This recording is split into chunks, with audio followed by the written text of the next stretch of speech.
All right, hello everybody. This is Antonio Wolf doing something different today. It's been a long time since I've done something like this, which is to watch somebody else's video and do a bit of critique. As you know me, I'm into Hegel. I also know my Marx. I'm a fan of Marx, though doesn't seem like it for most of the time because I'm usually critiquing Marx more than anything. But this video has quite a bit of Hegel and Marx in it. It's a video by, who is this? A YouTuber goes by the name ZahnZee's. The video is Final Fantasy VII and ideology. Most of it is kind of like a background to like the final part of the video, which really gets into ideology. And most of it really doesn't have anything to do with Final Fantasy VII. So I'm not going to really go into the details of the game. For those of you who are fans of the game, I think it's an awful game in in almost every way. I used to love it, but then I replayed it recently, about 2 years ago, and it just doesn't. It does not stand up to the test of time, in my opinion, in any way. But I will say this: I find it strange that ZahnZee's uses Final Fantasy VII as the backdrop to a critique of ideology. He starts out the video and he starts giving out the structures of the story. And what he describes is not at all what goes on in the story in reality. Because Final Fantasy VII is not about class consciousness. It's not about class struggle. And in the background there is my friend Pedro, who's also joining me, by the way. Particularly, for example, he talks about class divisions in Midgar, the top plate and bottom plate class distinctions, and the role that Avalanche plays in fighting back against Shinra. Now, the reason I don't think the class analysis really sticks here, at least Marxist class analysis, is that the struggle against Shinra is not based on the struggle between the proletarians and the capitalists. That's certainly a structure that's there, but it's not a structure that comes up in the game as being any explicit motivation for anything that goes on. Yes, part of what happens with Shinra is that Shinra is a company. They're getting rich off the extraction of Mako, cheap energy source. If you look at the world, a highly inefficient energy source. But the main impetus that the people in Avalanche have to go against Shinra is not that Shinra is a capitalist which is oppressing us and making us poor. The poverty aspect is not really part of it. The oppression aspect is not properly the poverty aspect. The oppression aspect is literally that Shinra is going about the world and through overt violence getting what it wants. So there's everyone in Avalanche except, even Cloud ultimately, but at least initially in the game explicitly, is in Avalanche because they have some kind of personal beef with Shinra, a personal beef which then they justify as under the guise of this universal concern for the well-being of the planet, that Shinra is destroying the planet. You know, if Makoki is being extracted as an energy source, it's literally going to kill the ecology and we will all die. And the planet will die, obviously, as well. So it's not class struggle that fuels this. Even the explicit reason for the conflict is transcendental to the class struggle. It's about the very conditions for the possibility of life continuing on that planet.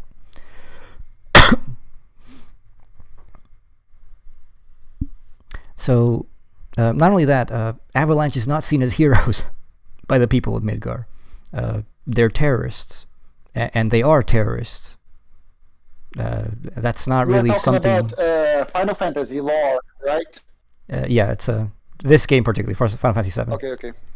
So I'm just going back to the background that of how I don't think the class analysis works for this game in particular.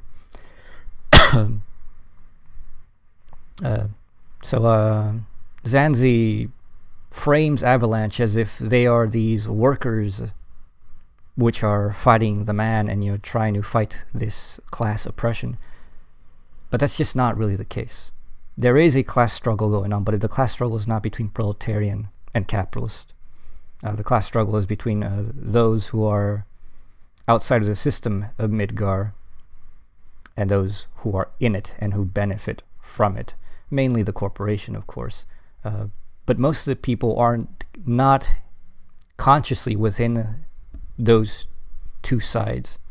And so Avalanche is a terrorist group which no one sees as heroes initially. Nobody's cheering them on except, the pockets of people who support them in the resistance. At least in the original game, there is very, very, very, very little background given to this dynamic.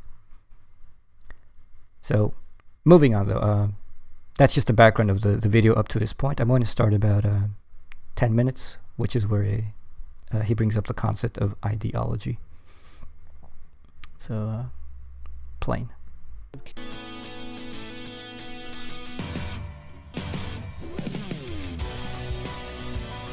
That desperately wants to squash you and dominate and control you. And if we were to boil down radical ideology into a very, very simple foundational premise, it is this: where you've been influences where you are. If you begin a game rebelling against an oppressive system that wants you dead and wants to control you, then you're going to take that with you into the rest of the game.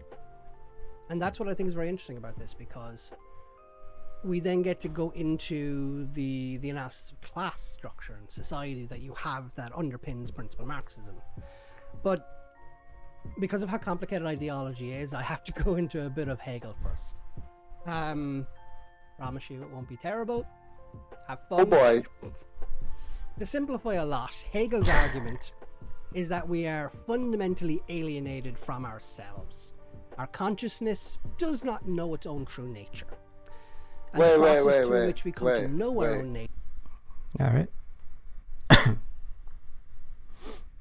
So what he said that the fundamental argument of Hegel is that we are alienated from ourselves. Is that it? Yes, that's what he said.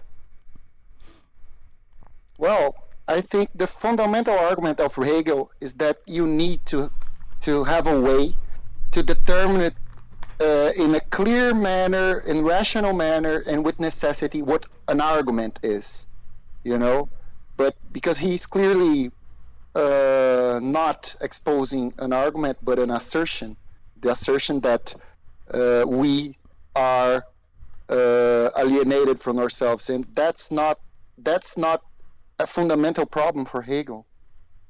I would say that a fundamental problem for Hegel is that we must critically we must posit within ourselves, within our own thinking, the content and the form of science, and to that we must yield a certain critique or a certain sustainment in thought of certain basic categories that we use to think whatever we think. The argument, for instance, is a certain activity of thinking. Before it is an argument about anything, it should be understood and studied by itself. Argument as itself, as an universal, not this particular argument, not that particular argument. So I think that would be a more Hegelian standpoint in this in the subject matter. There's nothing fundamental to Hegel about we ourselves being alienated from ourselves. It's not a beginning for Hegel, because fundament, that's another thing. Before we use such things as ground and grounded, we must think ground and grounded in its own pure logic without referring to any particular ground or grounded. You see? So that's the problem. Hegel is not about oh, the suffering of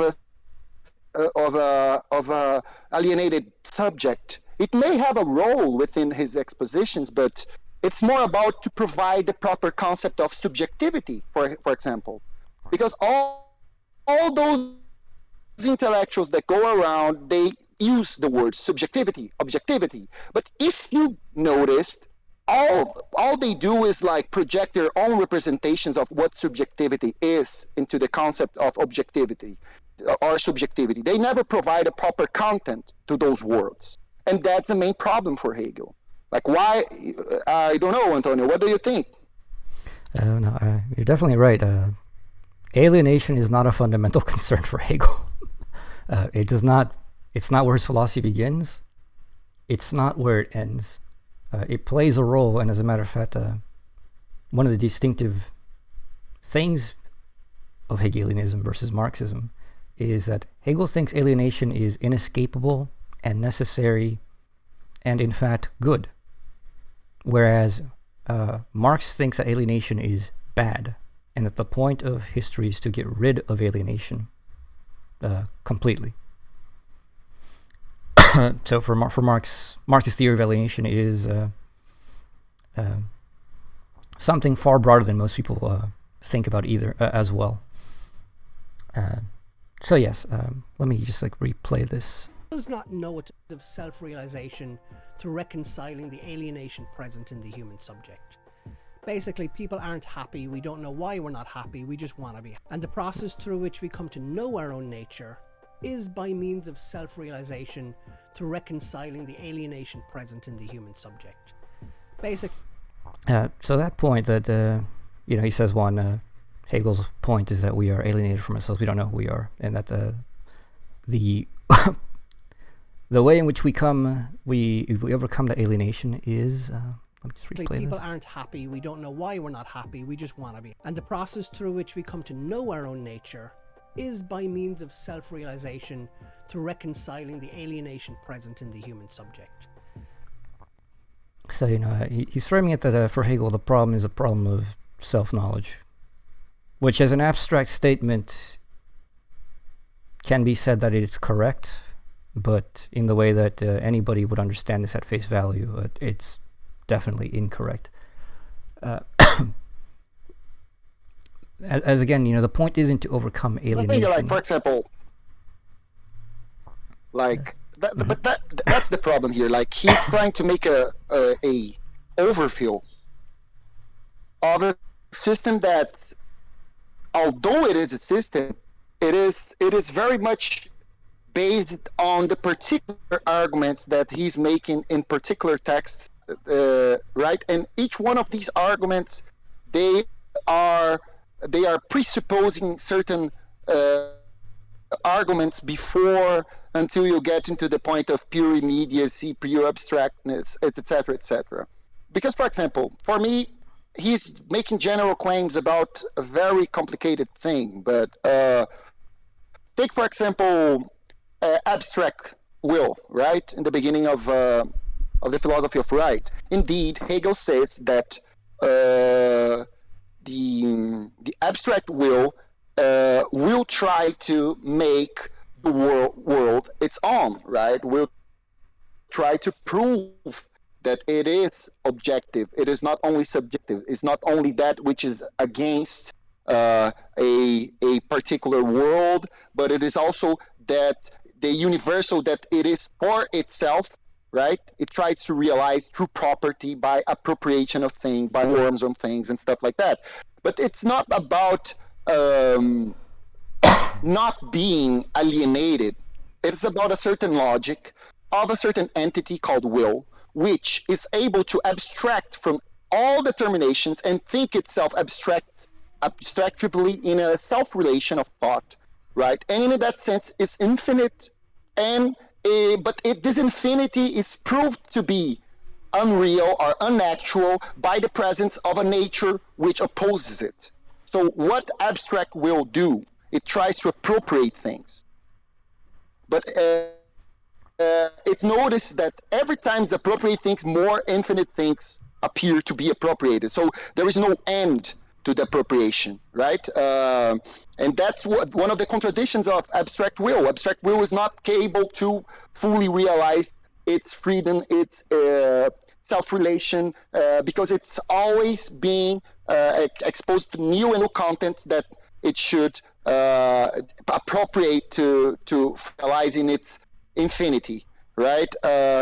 This is more interesting than simply talking that Hegel talks about self-alienation and stuff like that. I think the main problem with most explanations on Hegel is that they do not expose some fundamental argumentations which are good to begin in this system, such as the problem of the necessity of content, the necessity of method, right? Of not presupposing neither the content, the particular content of the object with which you begin, or the method, the rule of progression in the treatment of this object, etc., etc., etc. Yeah, certainly true.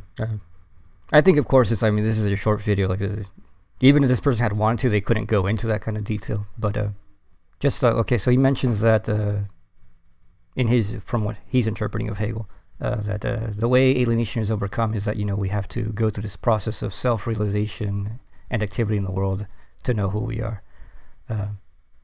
Now, I don't know who doesn't believe that, right? Like, who doesn't believe that acting in the world and doing things is part of the process of coming to know, one, what the world is, and two, who you are. This is really not even a materialist would deny this, right? I mean, how do you find out who you are? Well, you got to look at the world. You got to look at the things going on. You have to reflect on that, learn. And in that, what it is that you find to be in line with your desires. That's how you find out who you are as well. That's why experiment, all these other things are things. So this is true, but this is banally true, right? Hegel certainly believes this in part. It's not the point of his philosophy, but this is an inherent part of just any practical philosophy that is talking about human beings. I mean, Spinoza believes this. Yeah. Kant believes this. Hume believed this. Everybody believes this. Who doesn't?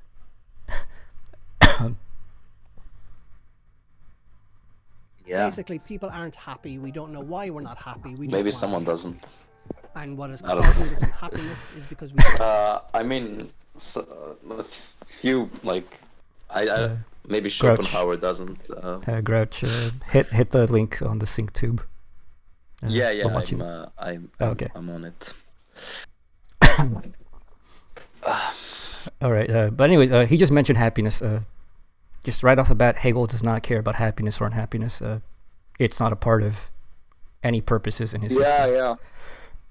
So alienation isn't bad because it makes us unhappy. No, we could be happy and alienated. And alienation in itself is not bad, but certain kinds of alienations, when not brought into a harmonic unity, are bad. And a harmonic unity here would just not be like because you can be, theoretically, hypothetically speaking, you can be a hive mind, and the hive mind is alienated from any subjectivity internally to itself. There is no singular self amongst the various bodies. This is an ontological alienation. Now, this being would not experience itself as unhappy in this reality. It is what it is.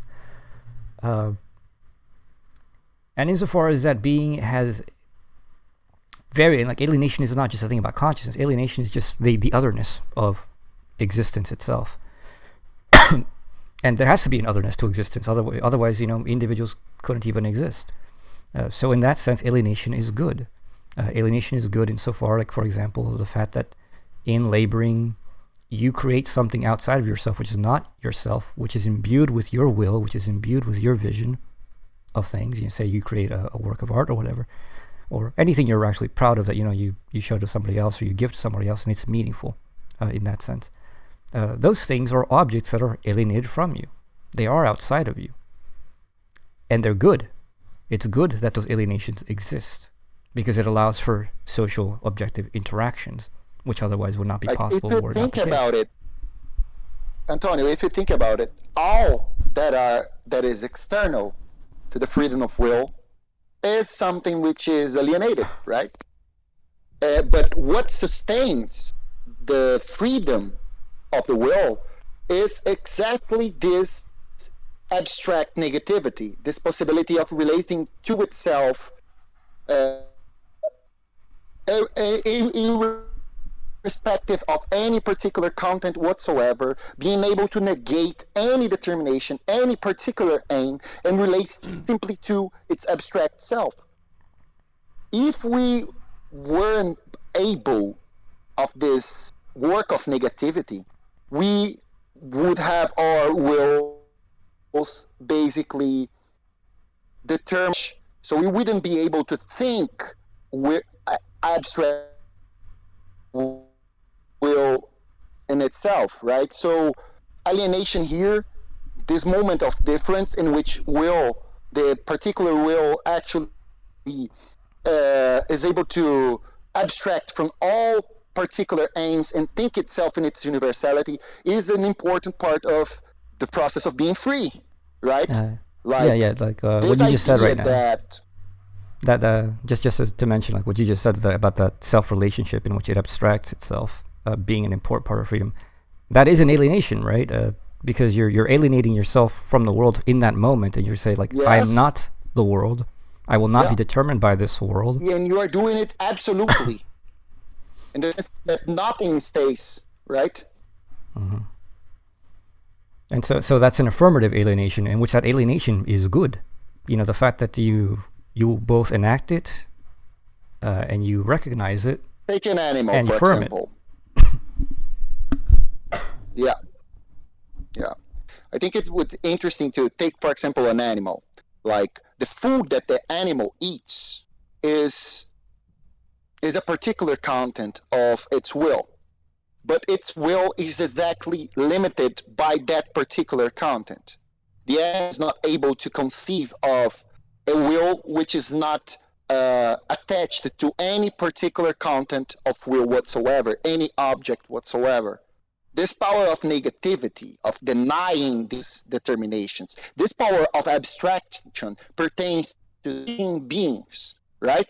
And thinking beings are very complicated and very interesting entities in the world, and one of its conditions is this capacity to endure contradiction, endure negation, right? Endure becoming and being, and it's becoming what they are, right? So negativity, alienation, distance, difference is a eternal part of what being a subject, what being a person, what being a husband, or anything like that is.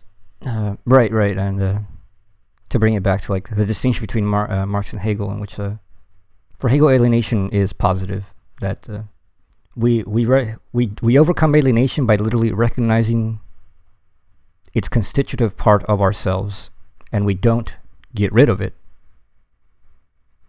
because it's like trying to get rid of, say, gravity. If you feel unfree because gravity exists, then you don't understand the very conditions of your own bodily existence. Once you understand that were it not for gravity, your body could not even maintain itself together as a material body, you wouldn't be able to exist. Then your perspective has changed necessarily, and you also must come to the understanding that you cannot get rid of this alienation between you and gravity, that you need that. And then in that, you affirm that. And if you are obstinate and say, oh no, but I would really be free if I didn't have gravity, then I could fly and all these other things. That's still your failure to comprehend what you really are and what the world really is and what freedom really entails. This is the issue of abstract will, right? The abstract will thinks freedom is lack of limitation rather than any enabling limitation. Whereas for Hegel, what freedom is enabling limitations, limitations without which you could not be, rather than just simply limitations which you would be free were they not there. Were those things not there to limit you, you would not be the being that you are. So those alienations are necessary. People, that's such a common thing to conceive of freedom as just limitless godlike power. A lot of people that I talk to in real life seem to consider this to be freedom. But in the history of philosophy, it was never really that, never separate from necessity. Yeah, but there's that. Human beings are capable of, through thinking, achieving universality, right? And human beings are capable of thinking as it is, right? Will in itself. Just like when Socrates said, okay, I'm not talking about this particular work, but that those determinations which pertain to work in itself,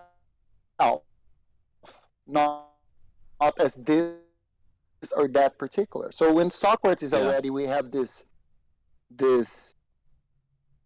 engagement in philosophy, which is try to find the universal, right? Yeah. And abstract will is universal to itself. So there is not any metaphysics. The contents equal to be murdered by being sent to the sun, right? No animal could do that. No animal, right? So our will is as universal. It is limitless. It is truly limitless. There is no content that is not able to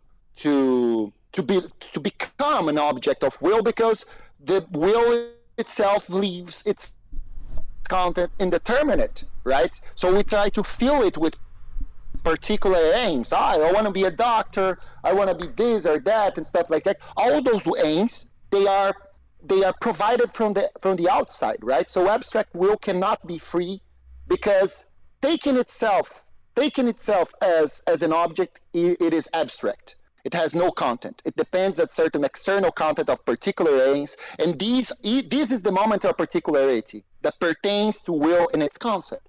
And people try to get rid of this moment of particularity, right?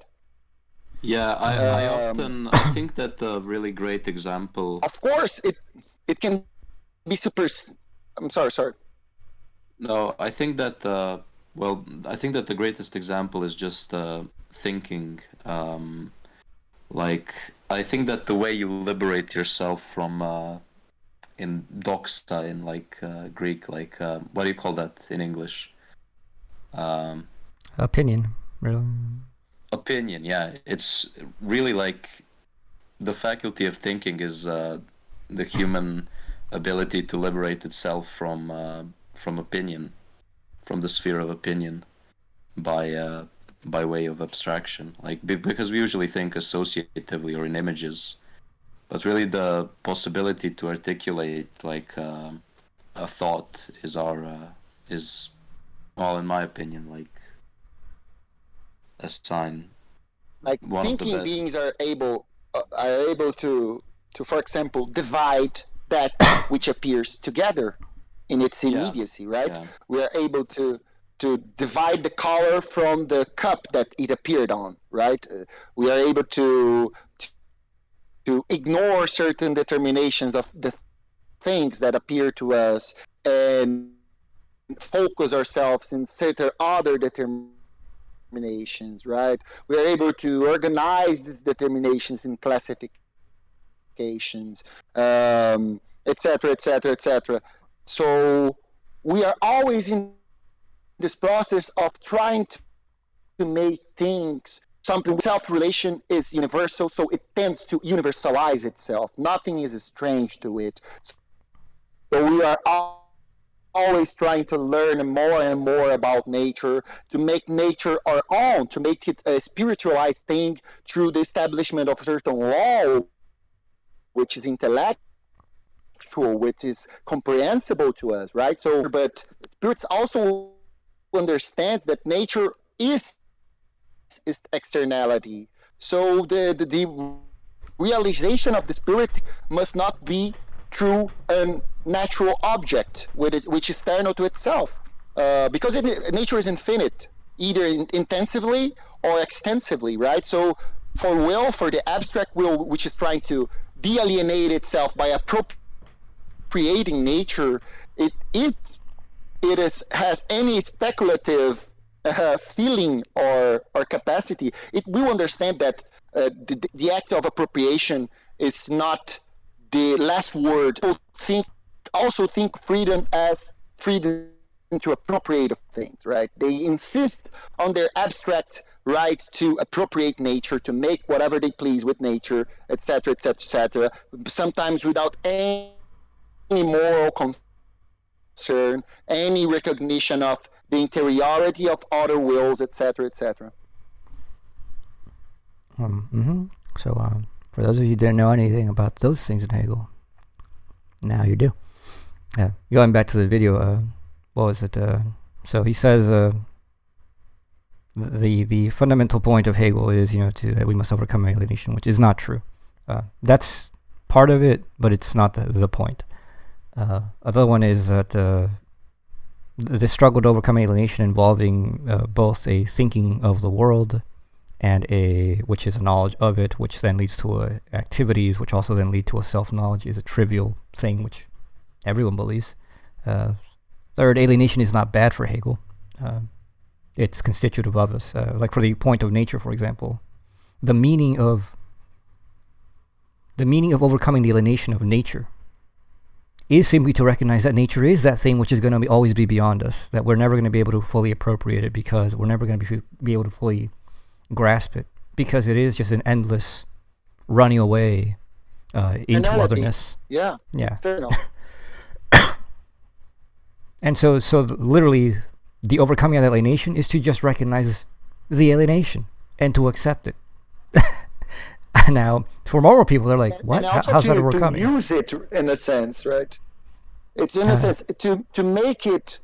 I think the surpassing of a certain alienation means that it becomes something which works for you, not anymore against you. It is not anymore something which has a substantiality on its own, but right? Yeah. So let's continue. Know what the fuck we're doing here. We exist in a fundamentally fractured state. Our mind, a distinct separate essence from the world around us. But it feels this longing to be reunited with the objective reality surrounding it. Like you as a human subject, you feel that distance. And what you want to do is you want to form a totality that Hegel called absolute spirit. Now, the longing that we've been discussing, Hegel calls this alienation, and he believes that it could only be overcome through conscious thought and change as you change the environment around you.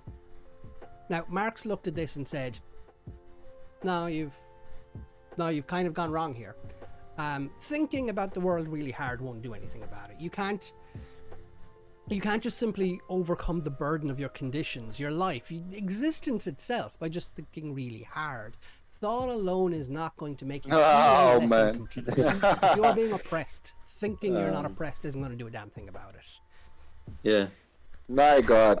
Okay. My God. The funny thing is let me say. The funny thing here is he literally said the opposite of what he then attacks. Because he says, Hegel said, right before that, he says, Hegel thinks, that we think about the world, we understand it, we act upon it and change it, and that's what gets rid of alienation. And then he makes a complete non sequitur and says, oh, well, obviously you're never going to change the world by just thinking about it. But you just said it wasn't just thinking about it. And then he says that we do that by thinking really hard. Yeah, it's like Hegel is a Stoic or something. Yeah, yeah, yeah, Yeah, in that's which case, like, by the way, a well, Stoic. I think Let that's me say a point. That's about the Stoic. The Stoic is a perfect example of somebody who's extremely alienated and also very happy, which is goes against what he was saying earlier. That the reason we try to overcome alienation is because we're unhappy. Alienation equals unhappiness, but in this case, the Stoic is someone who's extremely alienated, but they're pretty happy. Yeah, but yeah. go on. And, yeah, I think how can I say that? Like, I think these guys come to the Hegelian text and they think they know what thinking is, and I think that's the main problem with it.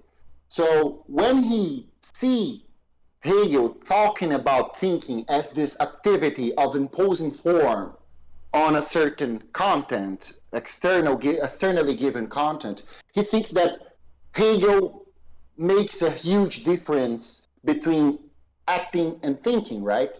So he thinks that Hegel really believes that to be put in your chair, just thinking would change the world, right? But that's not what Hegel means by thinking, because for Hegel, thinking is all encompassing, and I think we should make it clear, right? All that is given to us is permeated by thought itself. We are not able to think outside of thinking itself, right? So take, for example, the old Marxist maxim, which is the praxis comes before theory or something like that. But this is itself a conceptual difference, right? Which must be determined through thinking. What counts as practice? What are the determinations that counts as practical? And what are the determinations that count as theoretical, right? So even the idea that the practice comes before thinking is in itself a certain thinking, right? It has. I never really understood the Marxist. Sorry. The problem, I think the problem here is like, let me just a moment. I think the problem here is like, it's very easy to attack Hegel by thinking that he's a guy who thinks that to stay put in your place and think is something which will change the world. But that's not his point. Yeah, I never understood what is meant when Marx says that praxis precedes thinking, like temporally, or I guess by, I don't know, like what is meant by that practice precedes thinking? No, I mean it's just a temporal, which is also an ontological one, in which he says, yeah, it's actually the empiricist position in reality, because he doesn't even mean it in the pragmatic position. He means it in a very empiricist position that it's the reflection theory of cognition, where cognition or thought is just a reflection of the empirical world. So everything in thought is actually just a reflection of the empirical world. I was reading Marx's. I was reading Marx's early text, and it just seems like a horrible sort of like positivism. It's not good. Like, no, it's not. It's not really good. Yeah, it's very bad philosophy. Yeah, but it caught on from some reason. I don't know. And, well, that's the thing with a lot of like people in my college, like professors who are obsessed with Marxism. They're obsessed with like proving that philosophy doesn't exist, like that all philosophy was just like that's so tendential of modern philosophy, like proving it's just an element of whatever empirical society and or the unconscious psyche or whatever. They're fixated on their on disproving the validity of their own profession. Yeah. Which, one could say, now I don't think Marx really believed this. I just, like the empirical position. Because he's highly inconsistent. A lot of the stuff he does is, funny enough, contradictory. And it's mainly because he never really bothered to be a systematic thinker on the level that, say, Hegel was. Yeah. So Marx has a bunch of positions which, depending on his mood on that day, on that work, and what his current goals were, he said things in certain ways which later on in certain other standpoints he contradicts. Like, there's a sense in which Capital is supposed to be a work of scientific economics, and not scientific only in a philosophical sense, but scientific in the empirical sense. Marx thinks, this work is describing how actual economies function. But he also thinks that this work is also a work of the criticism of the very categories of economics. But the criticism of categories is not an economic criticism. It's a philosophical criticism. And on that side, that has no importance, because the philosophical criticism should not have anything to do at all with the actual development of things, because this is a contradiction in Marxism, right? There's the thesis of the automatic revolution, in which Marx is saying, this is the way things are going no matter what. Like, it's just how the system works. So whether people listen to me or not, this is going to happen. Yeah, and that's there's another the most side. annoying part of Marxism for me. And then there's the other part in which, nonetheless, this is automatically going to happen, and yet you ought to be listening to me, and you ought to understand my theory, because only then could you actually make it happen. Yeah. Yeah, and those two things obviously are in contradiction with each other. So, does thought lead or does it not? First you tell me it doesn't, so it doesn't matter. Then you tell me it's going to actually come up very soon, in which he says, thoughts become a material force. Well, if thoughts become a material force, then sitting on your ass, just thinking, is going to change the world. And in fact, it has, historically. Many, many times. And it's in tandem. So, like, the determination of, is it thought first and reality second, or is it reality first and thought second, is in Hegel's view, a non-problem, because it's always both. Yeah, if you come into things without any explicit assumptions, it doesn't mean that there's no thought there. It means that you're just not aware of the way you think, and you haven't encountered an object yet such that you could determine what it is. But in determining what it is and figuring out what it is, you're thinking. So your thinking comes in tandem with the object, but the objects later on will also come in tandem with the thinking, because then this thinking allows you to do science, experiments, all these things. You're going to not just know the world as it is, but you're going to make the world something that it is not, by power of your knowledge and your will. So, the dichotomy is silly. Thought alone is not going to make you feel less than complete. This is a separation of yourself from reality itself. Marx thought that reality, it was the material existence itself, the object, was where all the magic happened. You were not separated from an abstract kind of like totality, or this like absolute spirit, as Hegel put it. Like, in Marx's perspective, what you were alienated from is the everyday conditions of your existence itself. Which for Hegel is spirit. Spirit being the totality of the world. True nature. My God. Okay. Go. Of events, the true nature of alienation, as Marx saw it, is not that you are seeking to be whole with a sense of reality. It's that you're just looking for a place to belong in the world itself. Hegel. Yeah. I don't know about you, but seeking a place to belong in the world and feeling that you belong to the world is a form of coming into a non-alienated relationship to the world as a whole. Like when you say, I belong here and I feel at home here, the whole world, what that means, whether you are aware of it or not, it means that the whole world makes sense to you at that point. That the most important things that ground The very meaning of the world are fully intelligible to you. They are rational to you. You confirm them in your will, and you are aligned with them.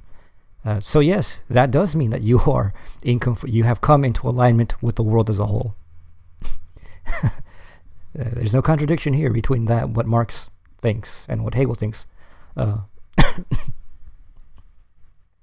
a whole system for what alienation was and how you ameliorate this situation and how you overcome your alienation. And Marx diverged from it in one key way, in that he employs a materialist approach to that conversation. While Hegel places the absolute spirit as being the pinnacle source of this alienation, Marx argues that there's no need for such an abstract concept. Alienation is present simply in the fractured existence of being separated from the conditions that you exist within. It's a purely sensuous experience. Marx's that's not a sensuous experience.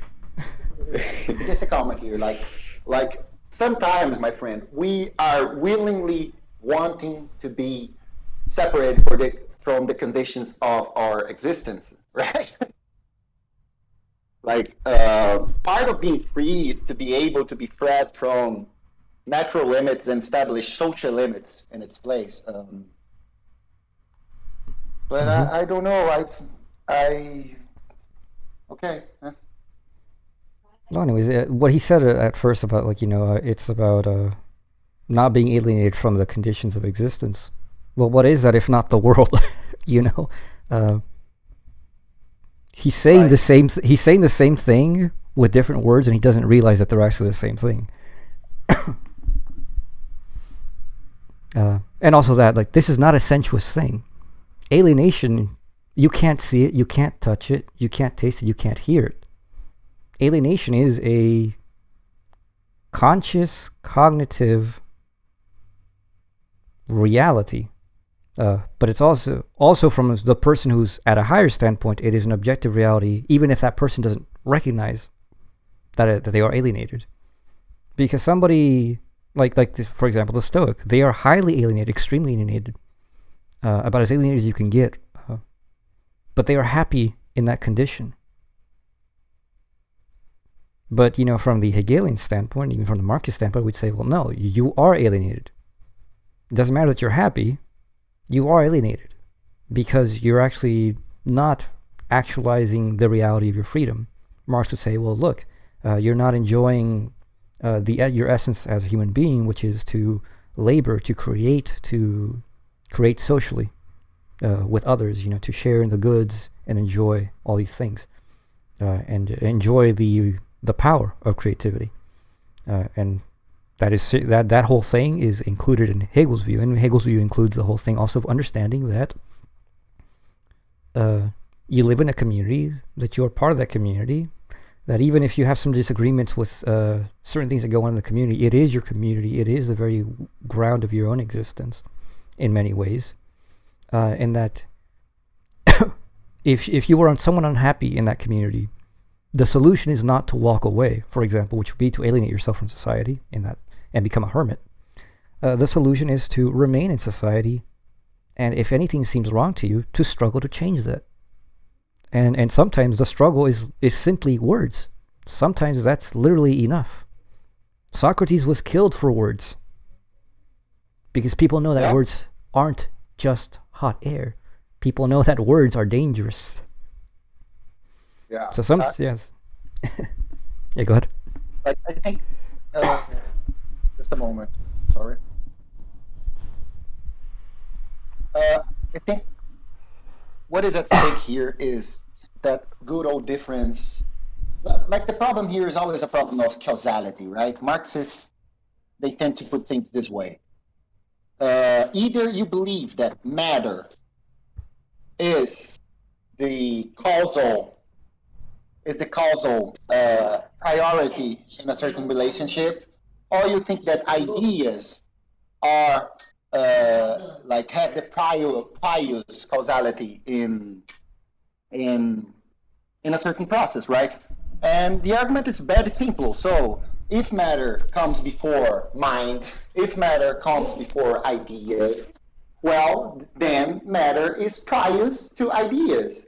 So all that happens in ideas has happened before in the form of matter, right? This is the basic principle. This is the basic idea surrounding it. So they call themselves dialectical materialists because they also believe that while mind is determined in a sense by matter, mind itself also has a certain relationship with matter, changing matter. But in the end, if you believe that matter is absolutely prius to mind, this reaction of mind to matter is also a matter of matter, right? Yep. So I think his whole text, his whole idea will be to say some things like, well, Hegel believed that ideas are more important than matter, and we Marxists believe that things should change concretely. But take, for example, Marx's proposals of change. They are not changes of matter. They are changing in new institutions, in certain conceptions of what property is and what is not, and who should have the property of certain class of objects. He's not operating in a purely materialistic way here. Every problem of justice is permeated by thought, right? We have classifications, determinations, we have a certain idea of what we want to realize in the world, and this is already a certain priority of idea over simply matter, right? Mm-hmm. So, in the end, it's kind of incoherent, okay? Because every claim of justice is implying that things are not as they should be.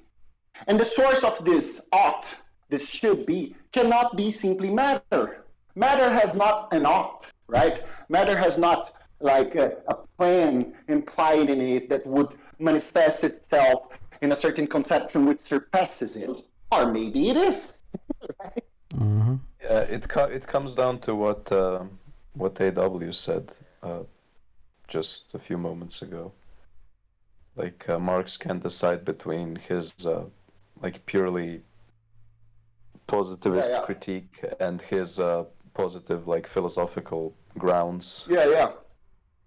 But in the end, it's this obsession of the understanding in talking about causal relationships, right? What causes what? Stuff causes ideas, idea causes stuff, and we are going to be here forever fighting and presenting like abstract arguments against each other in that reflective way of arguing, which is very common to people of understanding, people who are fixed in these oppositions. Okay, let's continue. Version of in this regard is in placing the objective material conditions as the source of your alienation, rather than as a constituent part of your alienation. What this allows Marx to do is to then refocus on the material, the conceptual approach that the real is what we can see, feel and touch. He returns back to de Tracy's approach of prioritizing sensuous activity, but proposes one major addition: that human action is a material force. The weapon of criticism cannot, of course, replace criticism by weapons. Material force must be overthrown by material force. But theory also becomes a material force as soon as it has gripped the masses. Now, the contemporary model... So he misphrased it there. He said it was action, but that says clearly theory, which means thought, philosophy, is a material force. Yeah. Modern world as we experience it is in no small part a direct product of the alienation most felt commonly as a separation from the world. To Marx, you are a subject seeking reconciliation from the estranged world around you. The world is not alienated from you. You are alienated from the world. You are the one who experiences this intense feeling of longing, a yearning to be reunited with your community, your society, from nature itself. You feel cut off from it. The world itself induces in you a feeling of a strained longing. So this is weird, because isn't this what he was criticizing about Hegel? That he's like, well, Hegel says, it's something, that alienation is something you feel.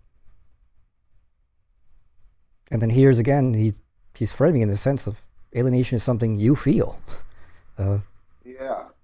Yeah, except yeah, I think, except before he was saying, oh, it was caused by absolute spirit, which is just the world, and now he's saying, know, oh, but it's caused by the material conditions, which is again just the world.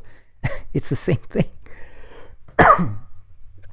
find it interesting here is that, like, what is his teleology here, right? If you think alienation here as this negative relationship between a subject and its world, if we think alienation as a matter of negativity, he's trying to achieve pure positivity, right?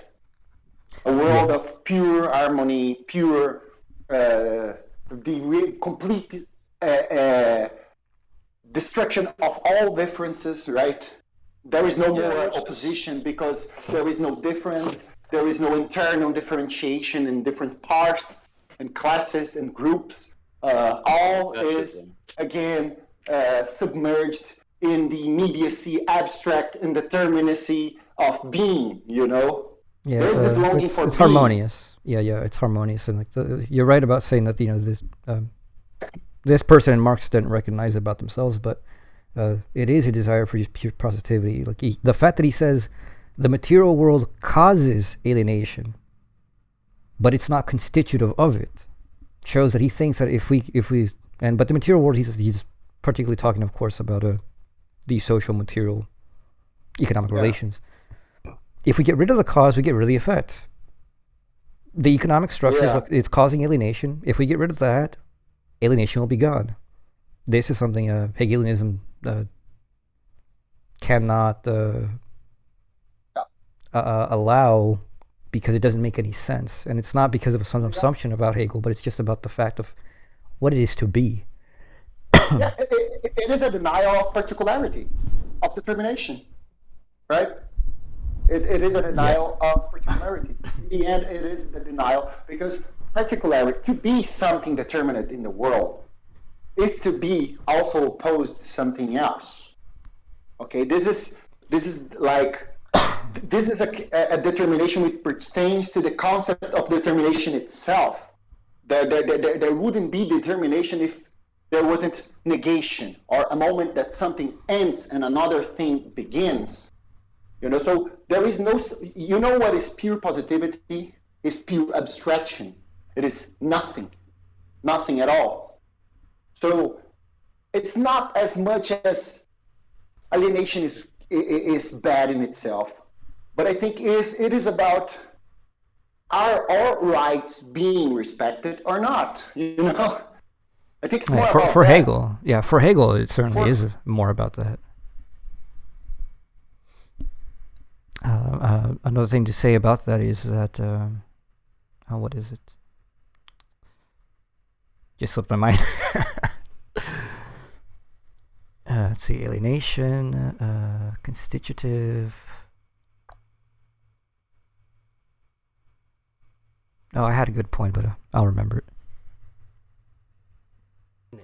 This is your alienation. The object estranged from the subject, making the subject alienated. What Marx has done, he's inverted Hegel's ideas into arguing that it is not you that is separated from the world. The world causes you to be separated from it. And it's that subtle distinction. It does not begin with you. It begins with the world. And it was this that formed the basis of Marxist materialism. Hegel had identified two classes that emerged. So once again, I mean, for Hegel, since alienation constitutes a part of being, you are alienated from the world, and the world is alienated from you. And neither are causing the other to be alienated. It's just the way things develop and play out. And insofar as you are alienated because you are part of the world's alienated. So even if you say, but the world is harmonious and all these other things. Here, that's what my point was. About your point about the individuality, going back a little bit. This is true. And for those of you who doubt this, just look at the German ideology and look at the Gotha program. The ideas Marx has about what communism entails is a direct unmediated unity of the individual and the universal, in which you and the community will unproblematically be one. You know, like the universal will is going to be your will, and your will is going to be the universal will. And Marx is anti-economics, and Marx is anti-government, particularly anti-state in his definition of state, precisely because he thinks these are mediating, alienating institutions which betray what things should be, which is, well, if we had a rational society, we as individuals would just want the good of all. You know, we'd have a unity with the community, and the community would just want the good of each individual, which would be the community's unity with the individuals. And there would have to be, there would then have be no need for having some mediating institution called the economy or called the state. But this is insanity, because this is a consequence of his materialism, and you can see it why. It turns us all into mechanisms in which Marx thinks like society should work like a harmonious mechanism, in which the particulars as particulars just all play their role, and you're happy. You're like a cell in a body. Yeah. You're happy to play your role, and you have nothing else you will ever do, and you will never come into like contradiction with it. Yeah. But for Hegel, I think it has a lot. Sorry. Yeah, let me finish that. For Hegel, contradiction is inevitable and necessary, and it's part of what it is to be free. If I am free and you are free, and we obviously aren't the same person, we weren't born to the same people. Even if we were, we have very minute, distinct differences of temperament and all these other things.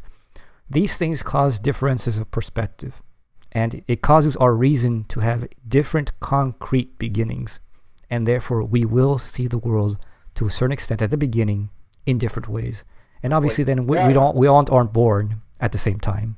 There's already people of various ages, from various different perspectives, from various different positions, different jobs, different religions, different backgrounds. All these people are not wrong for being different. They cannot help that difference. The work of history for Hegel is the overcoming of these differences by us understanding each other. And this understanding is not simply, let bygones be bygones. You're different, I'm different. Let's just, we'll respect that. No, the differences are overcome by really understanding ourselves in a deep way. If somebody's an asshole to you, right? If you meet some random person, they're an asshole to you, and you're like, wow, what an asshole. You just think that person's an asshole, and you don't like them. But suppose you meet that person, they're an asshole, you're okay, whatever, and then somebody else comes in, it's like, oh yeah, and you're like, what an asshole, and they're like, oh well, you want to understand this person comes from like a really bad family, their background is highly traumatic, maybe they've got what we would now call mental illnesses, which it's not a really good term. Your understanding of that gets you to a position in which your judgment, this person is just an asshole and I don't like them, if you really understand, has to be pushed all the way back to the point at which you might not even, and I think if you really understand, you won't be mad at this person for what they did to you, because you understand they can't help it. They're not a free person. They aren't fully in control of themselves. They're not fully conscious. So the blame goes away to a certain extent, depending on how in control of themselves you're aware of them being. And you actually feel sorry for that kind of person. And you understand them, and the next time you meet them, maybe they're assholes to you, but you'll be nice to them. Right? Yeah. I think, as you said, the issue here is the denial of difference, of the moment of difference. Because if we think about the market, for example, the market for Hegel, it is a normative institution. It's not only something which happened in a certain historical time, but it is a result of the history of freedom. There should be market, and this market will have a moment of particularity, which is the particular content of the will involved in exchange, right? And also, Take, for example, one interesting idea that I hear in some Marxist circles is the idea that we should will less, or in a sense, we should make a distinction between what is necessary to us and what is only superfluous, right? But the will in its own concept does not provide any criteria to make that distinction. So who is up to decide what content of a certain will, what particular content is a content which is validated through its necessity or not? So this idea of imagine a society in which there is no luxury, in which there is no this infinite particularization of desire, of will, of willing things more and more in more particular details. This itself is nonsense. That would necessitate that something external to our abstract will would naturalize it, making it limited and unable to think its limit, right? Only a limitless entity is able to think limit itself, right? So what would entail to create a society in which, well, we would all be good boys and we'll only desire will the necessary? First, there should be a legislator who define what necessary is, right? And then our will would have to be limited in its own being by this. So no one would be ever able to think superfluously or out of this law ever again. And that's not going to happen because we think the universal.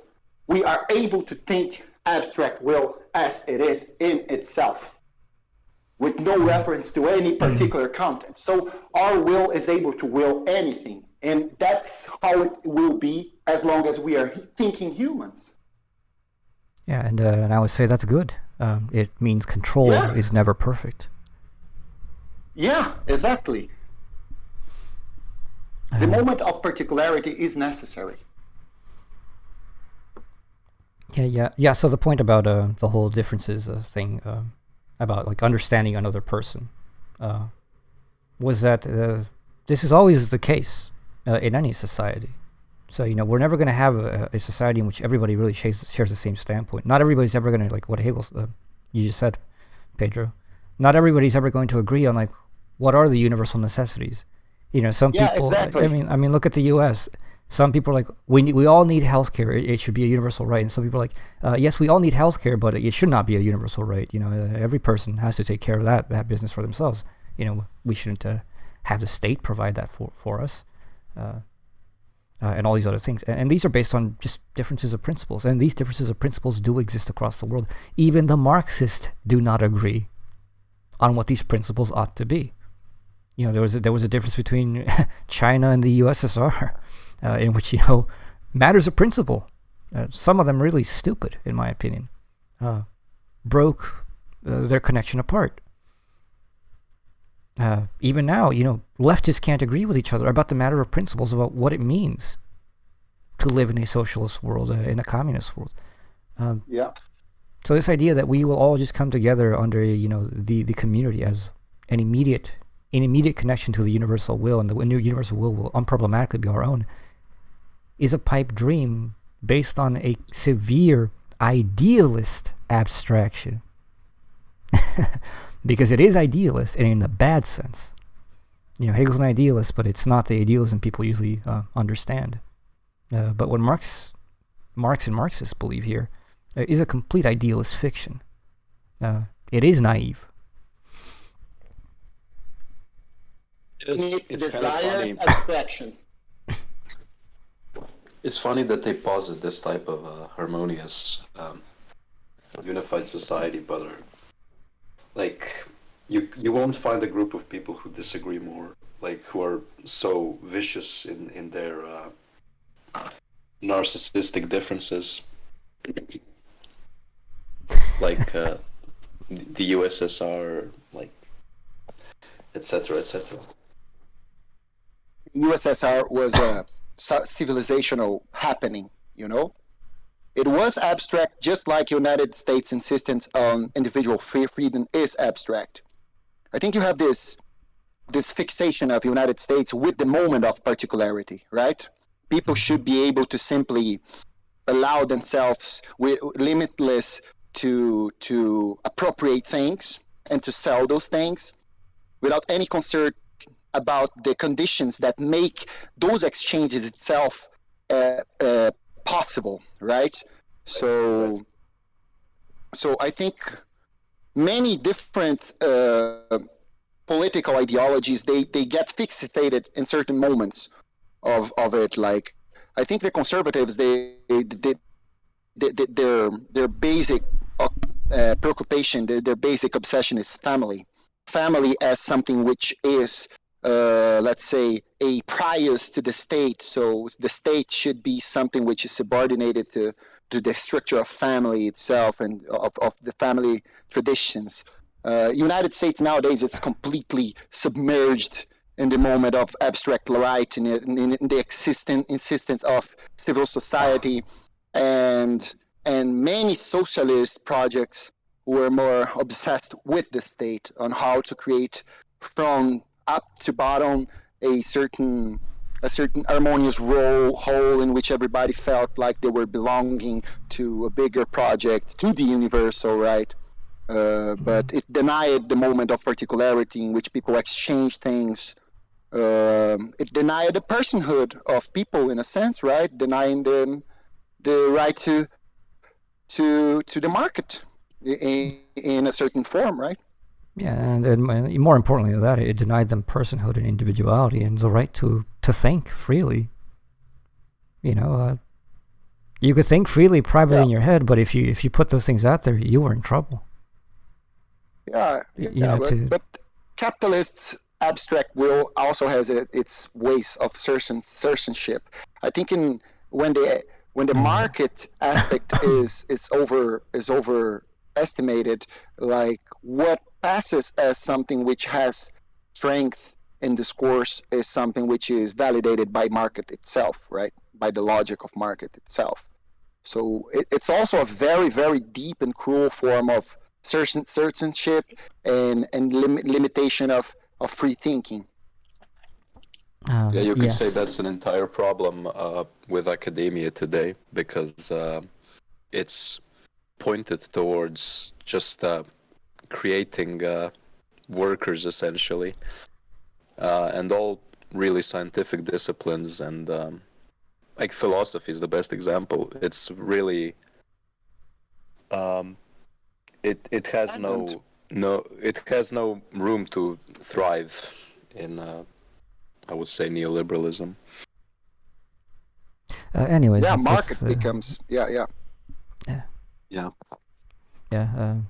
the whole issue of the individual and the universal having this immediate unity is just problematic.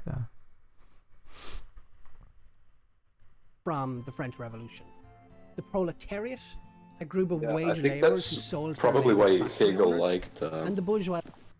I mean, I don't know if he liked, but he read Adam Smith. Yeah, he did read him. Well, yeah, it's precisely where like that idea is articulated, of why the market is such a perfect mechanism. It's because individual wills aren't. You're allowed to be individually selfish and still contribute to the general well-being of society. Yeah. And I think that's a conceptual confusion. The aim of the market is not the well-being of the whole. The aim of the market is the particular will of the person involved in it, and it's a purely selfish or self-selected need, which has nothing to do with the universal will, and it can go wrong, and it can go wrong. but You know. Gretsch's point. Yeah, go ahead. That's precisely it. It's like that's precisely it. Like it can go wrong, but it doesn't require a direct correlation. If you get what I'm saying, like. Yeah, the argument is everybody's searching out for their own interests, but in doing so, because they have to relate to each other, they end up forming these webs of wider and wider necessities which serve the general interest. And this is true. Yeah. And that's exactly what limit their particularity. Like there is this moment of a particularity, which is this self-selected need.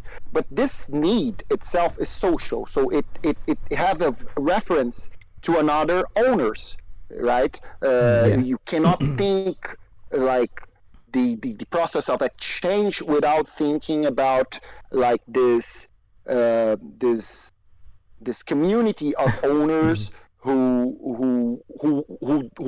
will, the content of their will is essentially social. It means it has a reference to others, to other owners, to other people who got what they got and he got what they got, and they have this recognition between each other of their rights on personhood and property and stuff like that. And the moment of universality here is this sociality of exchange, right? Which limits our immediate giving, the immediately giving content of our will. We need to go out there and we need to look for it. We need to participate in something universal, bigger than us. That's why we have a state, right? I mean, that's essentially the moment of the state. Not and it's yet. Funny. But yes, okay. It's funny when you read Adam Smith, he's not like those libertarians at all. He's not against the state or against regulation or some things like that. Yeah, as far as I know, from what I know about his actual ethical theories, he would today fall squarely with the Social Democrats more than anything. Yeah. Anyways, let's continue this. Z, a class of people who owned those factories and generated their wealth by employing those labourers selling their labour. And what they did is they sold back to those labourers a fraction of the wealth they produced through working in the factories. These two groups exhibited particular yet divided and contradictory interests. There is no expression of a universal interest to command a common good in this society. One group gains a controlling stake in government. It will be the interests of not a common universal interest. It'll be the interests of that powerful group. If the bourgeoisie gain political power, they will pursue a political project that is in their interests. Hegel suggested that the state and government should be tasked with being impartial and impartially addressing this need of resolving conflicts between competing classes. He argued that what government needs to do is represent a universal common interest. And it's a nice idea. I mean, you might be sitting there thinking to yourself, isn't that what government should be? And yeah, it's a noble idea, and it's an idea that's still present today. However, it's just fundamentally naive. It's this belief that government should protect rights, set minimum wages, act as safeguards of liberty and freedom. It's naive to the material conditions and the existence of these states, what they are, what they do, and wait. That's another thing. Like one of the problems with those people who critique the state is that to critique something, you need to have a proper concept of it. Because think about it. If you are criticizing something, you want to attack it in its essentiality, which means in that which actually make it what it is, right? So to criticize the state, you need to have a certain concept of the state, an inadequate concept of the state. If you are making a general critique of the state, this critique cannot simply be like from a content that you simply arbitrarily abstracted from what you call existing states. Because this act of abstraction is arbitrary. It's based on your own given representations of what a state is. But you cannot confound that with a certain concept of state which is proved, which is deduced. Okay, so Hegel does not begin with actual states. I don't think so. I think the state is a certain necessity related to his logical considerations, which are normative, right? His concept of state is not some abstraction from certain general unities which were considered to be examples of state, you know. If you look at it, this is a bit circular because you presuppose a certain concept of state to actually recognize the particular states that there is.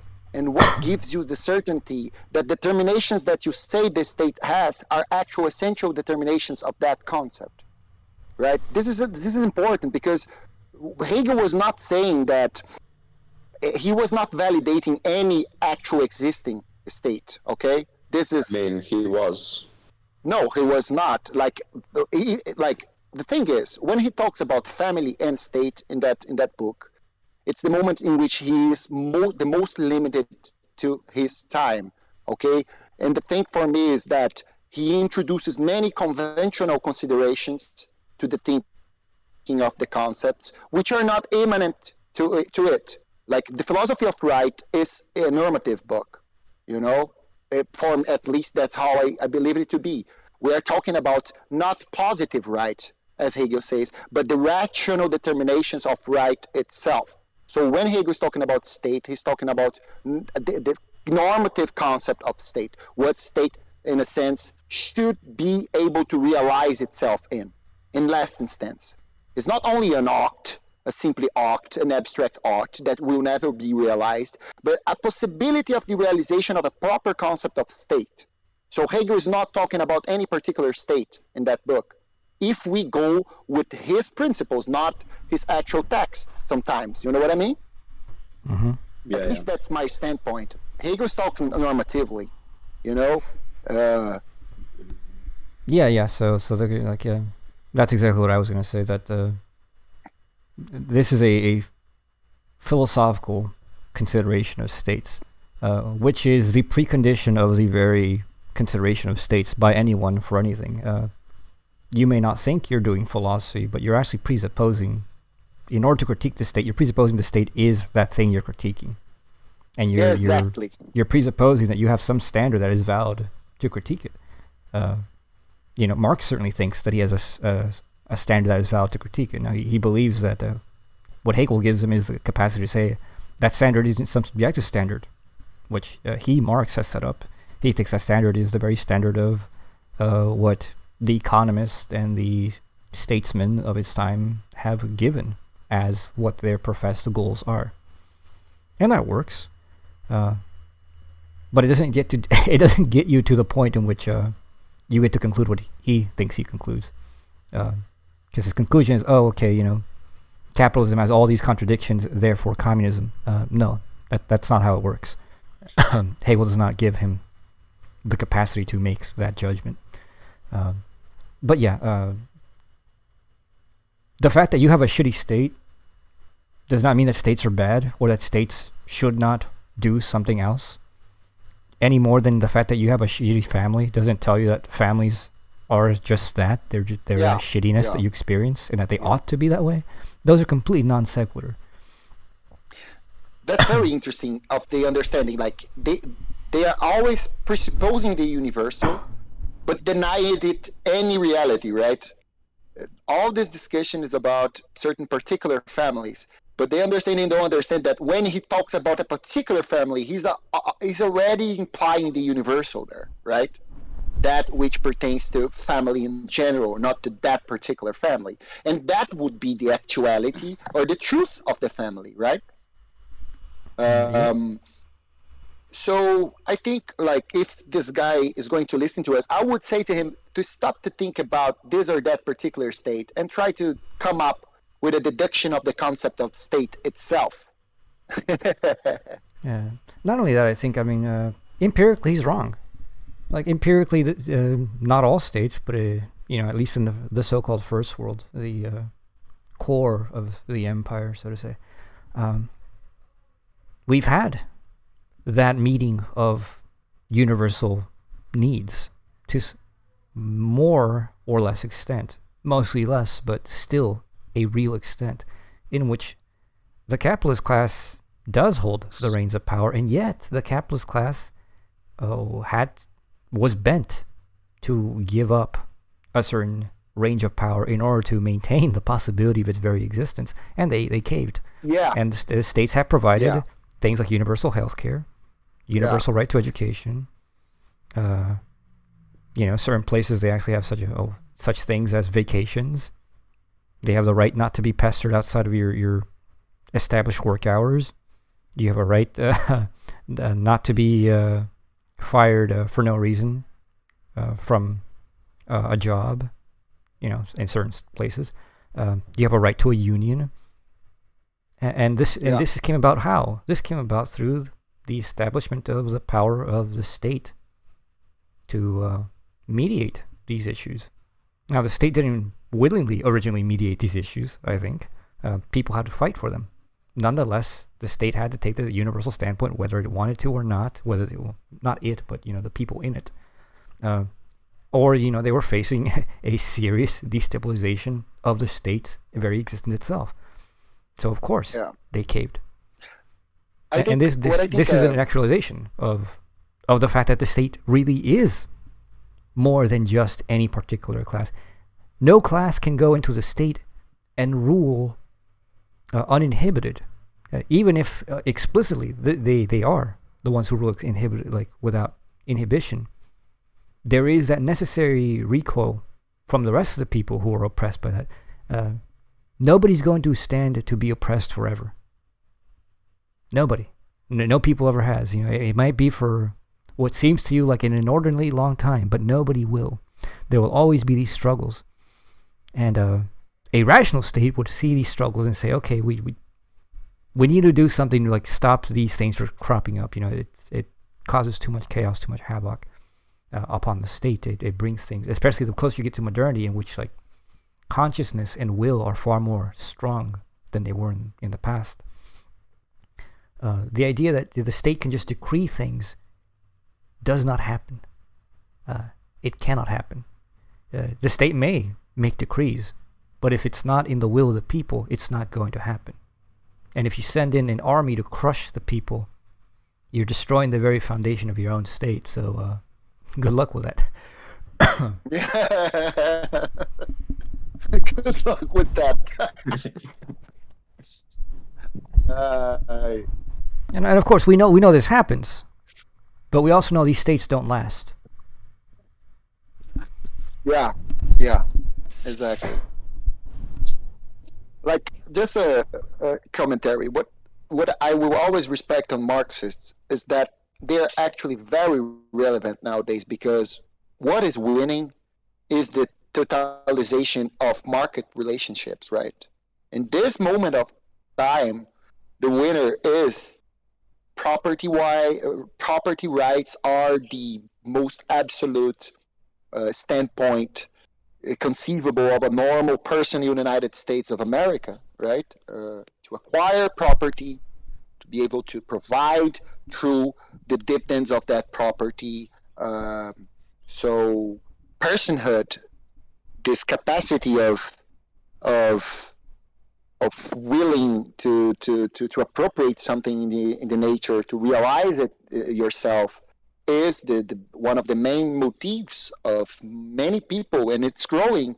And I think Marxists always point out to the negative effects of that dominion, because indeed, market, if it runs wild and it becomes an absolute in itself and not a moment in a certain functional whole, like, it will destroy everything, even the conditions of its own existence. All right, that's as Antonio said, like, that's the whole denouncement of Marxism against capitalism. That capitalism is contradictory as taken up in itself, and it is, and that's why we have a state too, right?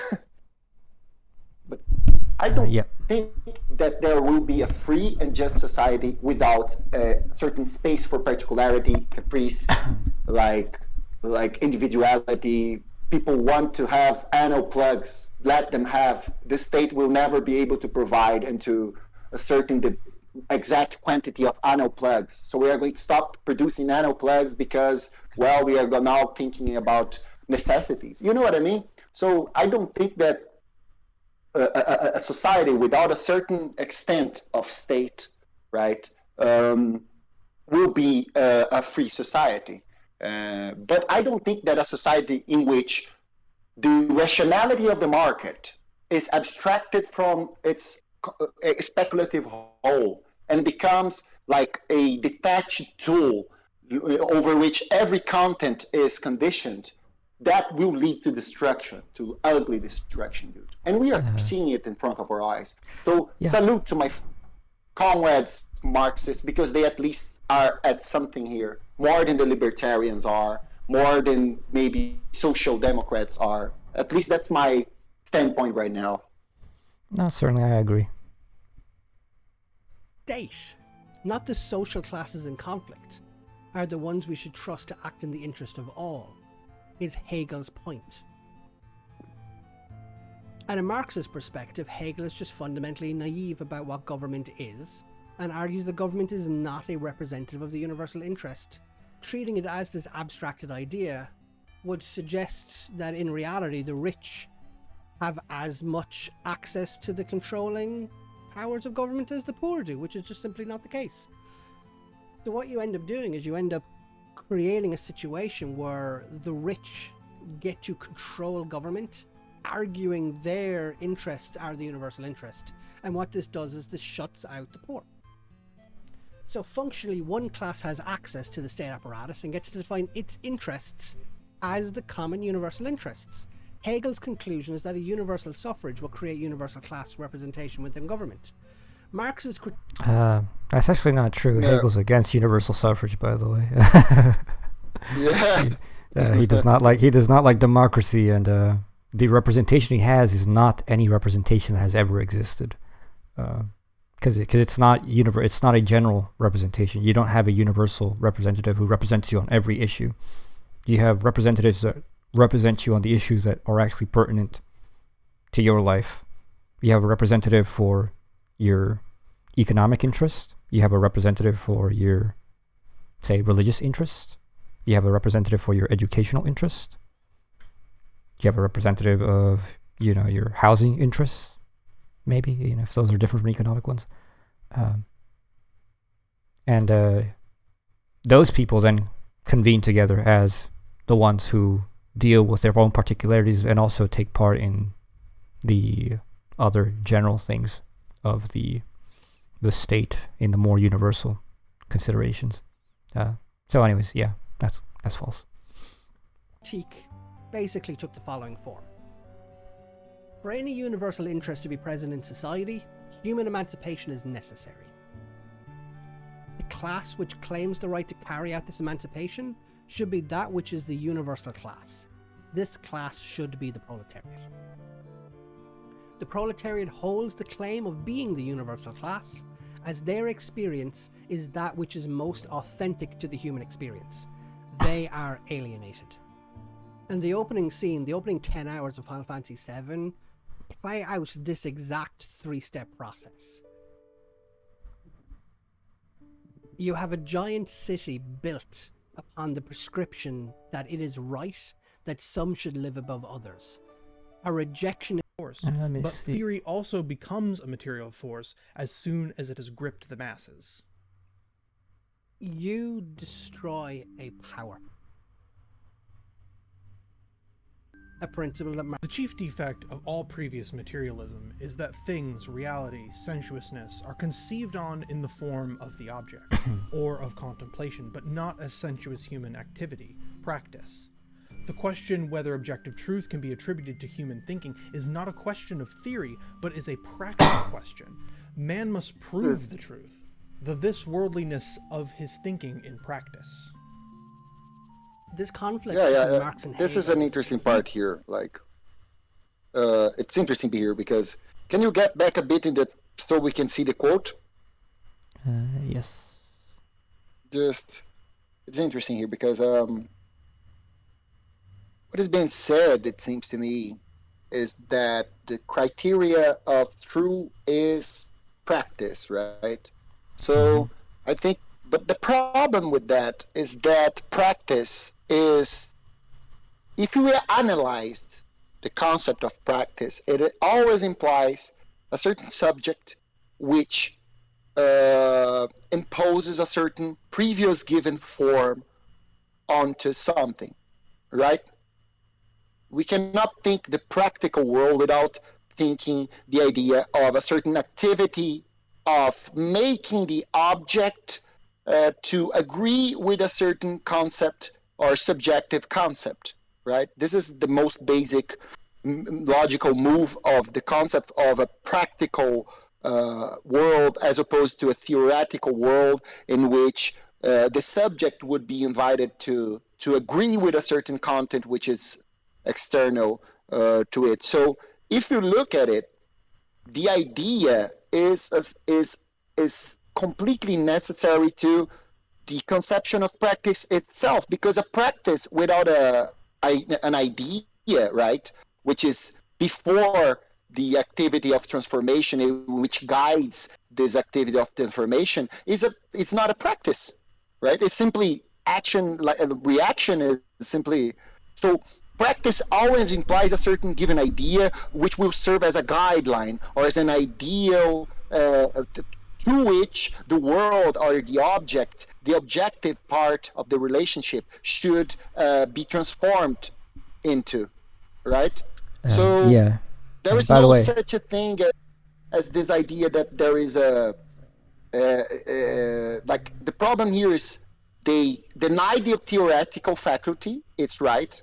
So theoretical faculty, that which calls for a conformity of the object to thinking, is not primary. What is primary is practical life, and I would agree with that. I think the practical life is a much higher standpoint than simply theoretical, but they're not as separate as this thing, right? yeah, Marx actually defines labor as purposive activity, and labor and practice are synonymous for Marx. Yeah. So yeah, it does presuppose that there is some given conceptual end, which is already, and conceptual ends are theoretical ends. Understand the radical interpretation of ideology. Hegel argued that people were instruments of history. Being alienated from oneself means that you do not have a knowledge of your true nature, and thus you enacted roles that were assigned to you by forces you did not understand, effectively rendering the meandering meaning of history into this thing that was concealed and hidden from you. Only the philosopher, Hegel argued, could expect to understand things as the way they were. And is that not the case? Exhibit A.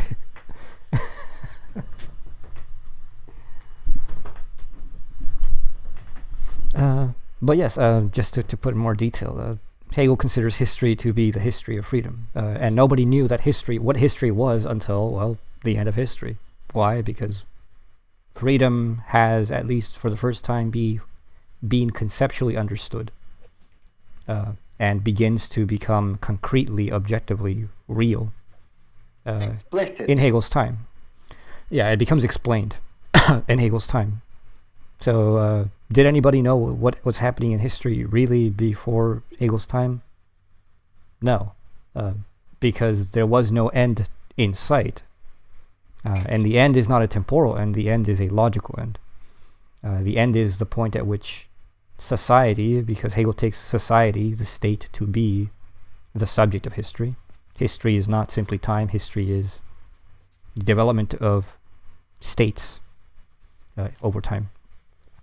And with his view of history, he can draw out a line of development from the most basic forms of states, which have the most poor forms of freedom, to increasingly more and more concrete forms of freedom in which people are not just more free, they are more self-conscious. Their religions reflect this, their ethical life reflects this, their politics reflects this.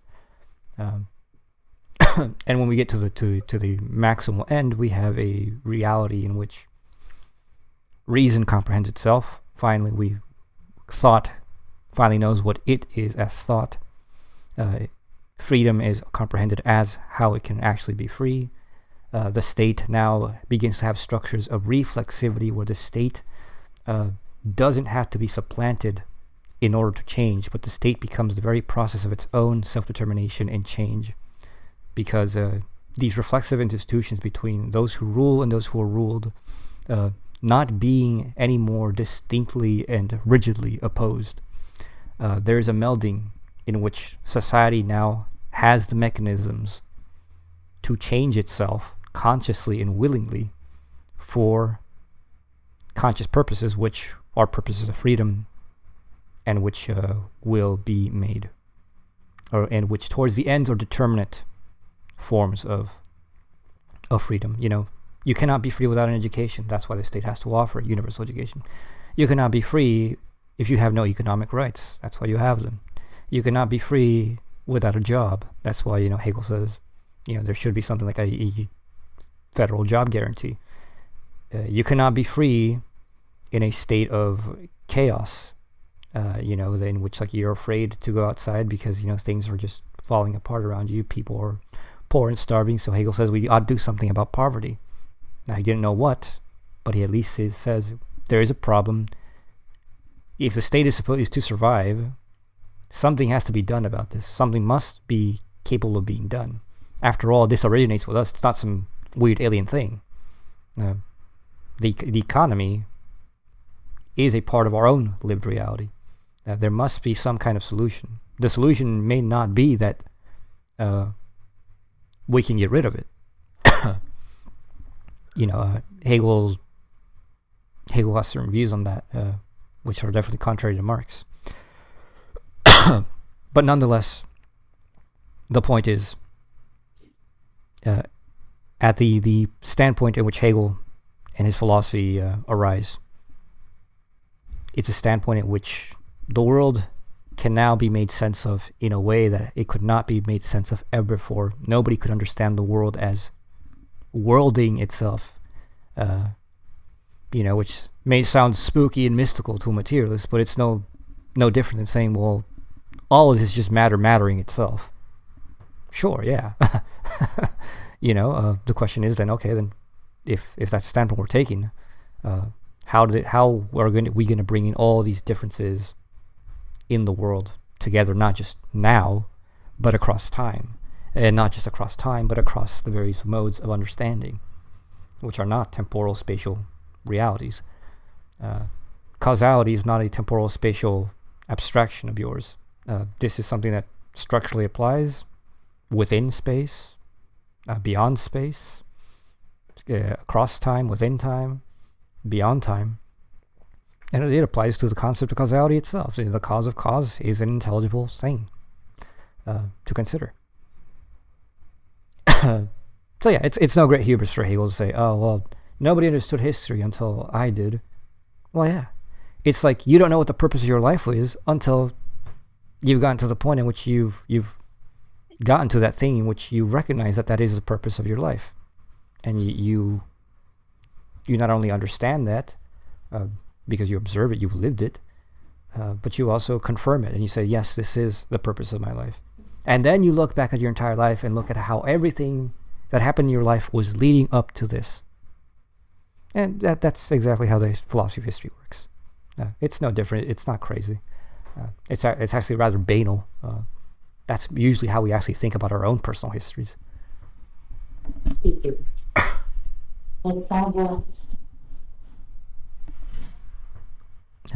Was anybody saying something? I think Pedro was saying something, but okay, I guess he muted himself, but he's muted let's continue. Himself. Yeah. Oh, let's continue. He says wait. Okay.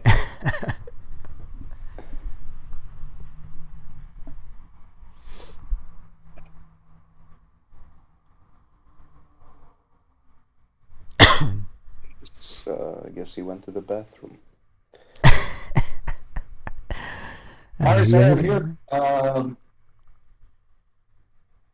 Did you have anything else? I would add something to what you said. Like, one thing that left-wing politics nowadays is simply leaving on the dirty hands of conservatives and liberals is the notion of family, which is also a right and a certain institution of realization of freedom in the world. So to have immediate relationships with others, in which your personhood is not firmly established in its individuality, is also an important form of freedom, right? And Hegel is capable of, if we follow him through, as Winfield did, and forget a bit about some naturalistic tendencies of his concept of family, which are completely invalid from the speculative point of view, we are able to think a certain conception, normative conception of family, which is very, very interesting, and it's not overwhelmed by the naturalistic external demands that conservatives put on the concept of family. But I think it is also important, so we can change the world right now, to try to deal from a left-wing perspective with the concept of family, and try to find a certain basic immediate unity between people, which is not reduced to sexual dimorphism, naturalistic demands such as reproduction, etc., because family is really important. Yeah, the family's institution of freedom, which most people don't recognize. But let's maybe when we might get into that, if that becomes relevant to the other things. There's not much more left of this. This Hegelian enterprise of interpreting reality and reconciling the world to itself was condemned by certain critics as an attempt to provide an ideology of the status quo. If individuals were indeed mere ciphers whose actions were deemed by external forces, then there would be little point in trying to change or improve political and other circumstances. There would just be no point. And it was in the 1840s that Marx deconstructed this Hegelian view and gave us a perspective of ideology that still has wide-reaching and very real ramifications today. It is the exploitative and alienating features of a capitalist economic mode of production and its relations that... Okay, the thing about ideology, one could see this, that indeed Hegel was giving a justification for the current state of affairs, but that would be a very strange judgment if you understand the method, because both the method and the empirical information that he uses does not really follow this kind of judgment.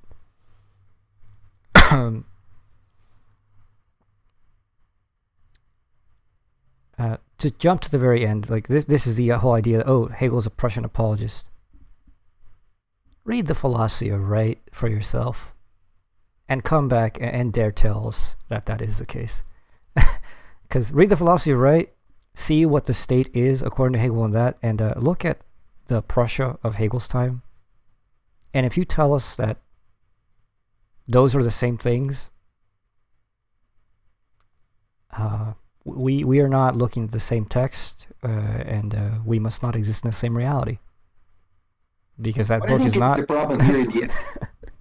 The problem here in the end is that he clearly didn't engage himself with the text, right? Yep.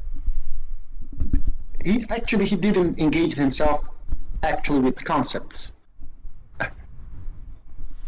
Yeah, which is normal. I mean, there's one thing, even they might give us cursory look up to the table of contents and read a bit or two, from what Marx says, and then they'll be like, oh, well, Marx is right. Not much thought given to that. But yeah, look, Hegel gives the justification for the structures of freedom existent at our times, which to a certain extent appear slowly throughout history, but most strongly appear in his time, and even stronger in our time, I think. But that's the only thing he can justify. He doesn't justify anything else. He doesn't justify the empirical failures of the state. He doesn't justify the empirical injustices of the state. Now, there are certain things in which he does. For example, he does justify, give justification to the colonization of the world by Britain. He does give justification to the genocide of the Native Americans. He gives justification to even the enslavement of the Africans. He says, well, the superior spirit here is just doing its thing, and for Hegel, the state is not a moral entity. The state is the very ground of morality. So to look upon states and judge them from a moral standpoint doesn't make sense to Hegel. From an ethical standpoint, doesn't make any sense, because states have a reality of their own in which here Hegel's a bit of there's quite a bit of realpolitik in Hegel's view of the ultimate reality of states amongst the world and themselves, in which there's rivalries, there's bids for power, there's bids for resources, there's a struggle. Now, there doesn't have to be, logically speaking, if we lived in a rational world in which every state, recognized the independence of each other and, recognized what we might term international rights of nations. And I think Hegel, there's imminent to Hegel's views, one can make that position. And I think one should.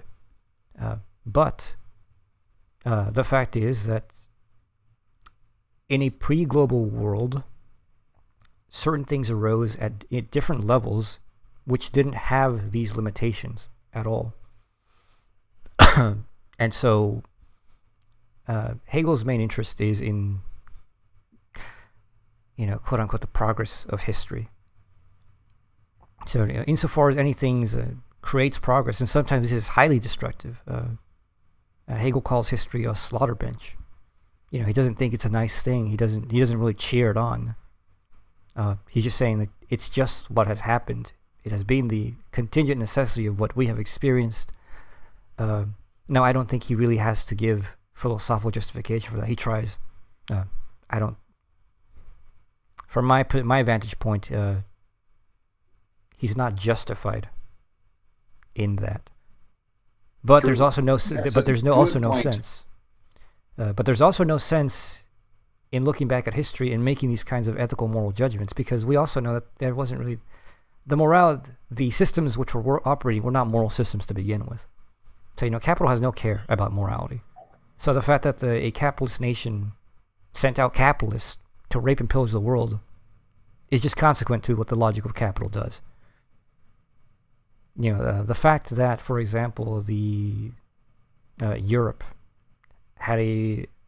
took the proselytizing commands of Christianity, mixed that in with their imperialist ambitions to actually lord over different lands and gather resources, and they use this as a justification for destroying other cultures, as well as annihilating entire populations of people for the sake of that, in which they thought they were giving themselves religious justification as well as economic justifications, as well as so the strongest survive, survival of the fittest on that level of justification. All of those were just a case of what happened. These states do not work on morality, ultimately, is the point. They're not moral entities, and oftentimes they can't be. There's just no way around it. Even communist countries.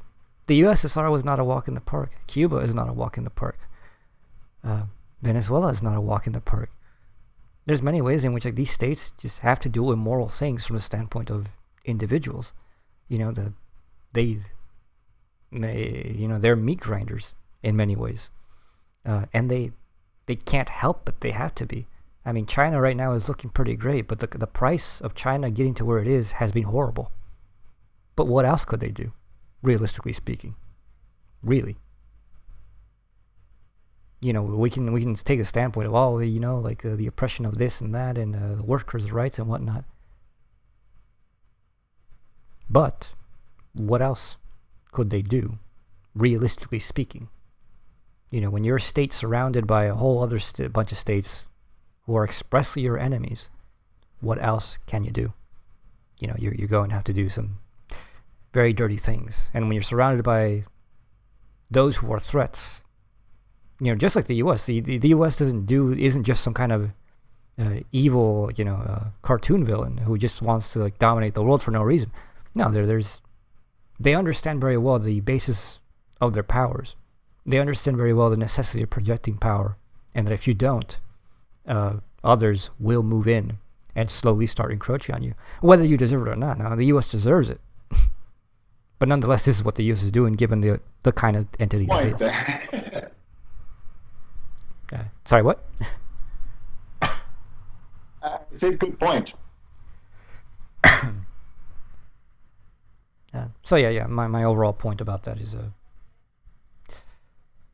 history is what it is. I don't think we need to justify the atrocities, though Hegel seems to try to give some justification of them. I think we can explain it, and Hegel offers an explanation as well, and the explanation is valuable, but the justification is not.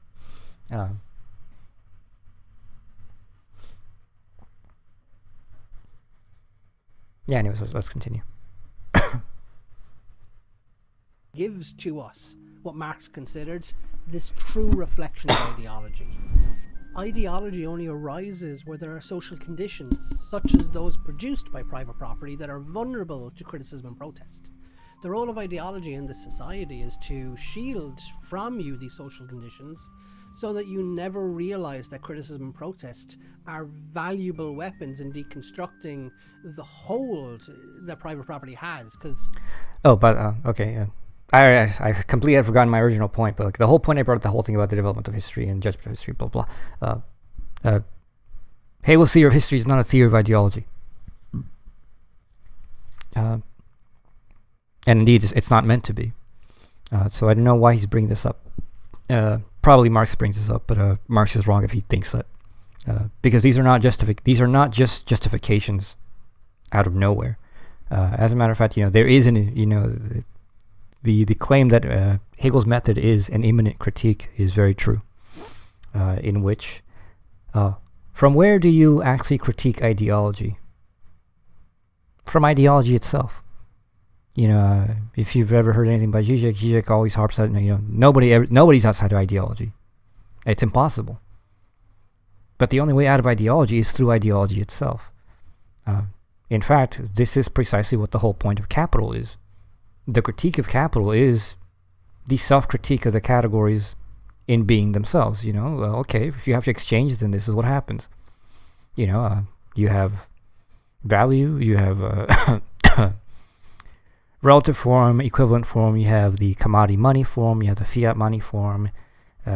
If you have those who have labor power but have no properties of their own, no means of production, and those who have means of production but no labor power, and they need to come together, then you have the industrial capital relation, then you have the forms of exploitation, then you have the form of capital accumulation, then you have the whole systems of market circulation, you have financial systems, you have rent, you have industrial capital, you have the people who are consuming, there's production, consumption cycles, blah, blah, blah. All of these are just internal consequences of that. The criticism of ideology is not from some standpoint that's elucidated outside of ideology itself.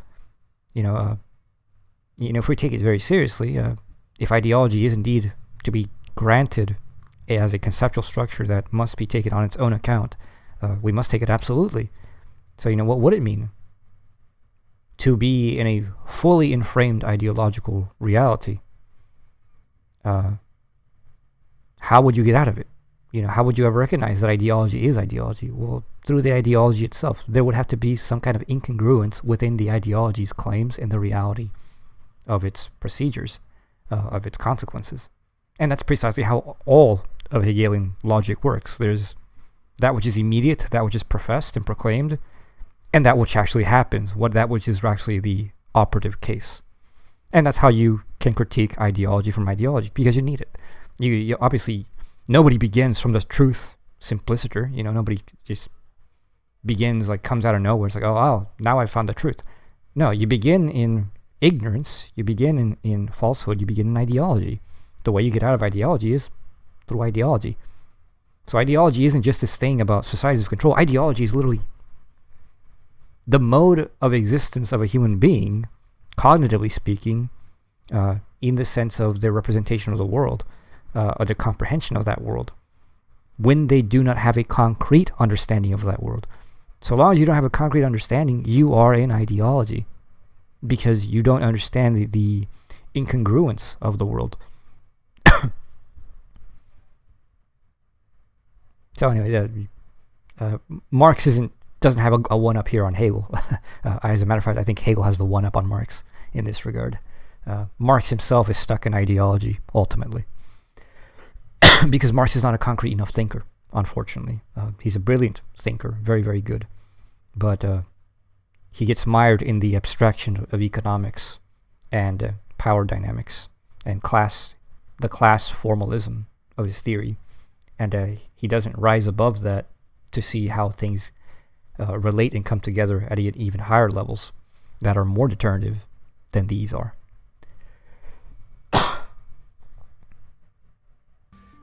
Criticism of systems is destabilizing to those systems. The role of ideology is to protect these social conditions from attack by those who are disadvantaged by them. Capitalist ideologies give an inverted explanation for market relations, so the humans perceive their actions as consequences of economic factors, rather than those economic factors being a consequence of human actions, thereby allowing the market to be considered a natural and inevitable force of nature, an emergent phenomena of reality itself. This gives rise to such claims as the market will like it's some sort. By the way, originally, this is not some kind of nefarious plan by people.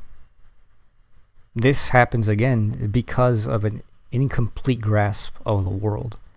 Adam Smith, there's other people between Adam Smith and David Ricardo, but the major ones are Adam Smith, David Ricardo, did not put forth their theories of economics, twirling their mustache if they had one, and menacingly putting their thumbs together, or their fingers together. I can't think of the mental image.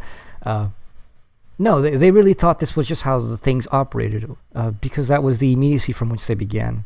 And they went obviously into some extent to penetrating to that immediacy, but they didn't penetrate far enough. And that's something Marx succeeded beyond them. He penetrated even further than they could in showing how the system actually functions. So the ideology was not some kind of nefarious thing. It's just the process of going from ignorance to knowledge. Now, I'm not saying here that explicitly and overt ideologies do not happen. There are people out there who are nefarious and who do have plans and plots. They have agendas in which they want you to believe certain things because it is to their benefit. But in the case of economics, for the people originally which Marx was critiquing, those people were not doing this out of any malice.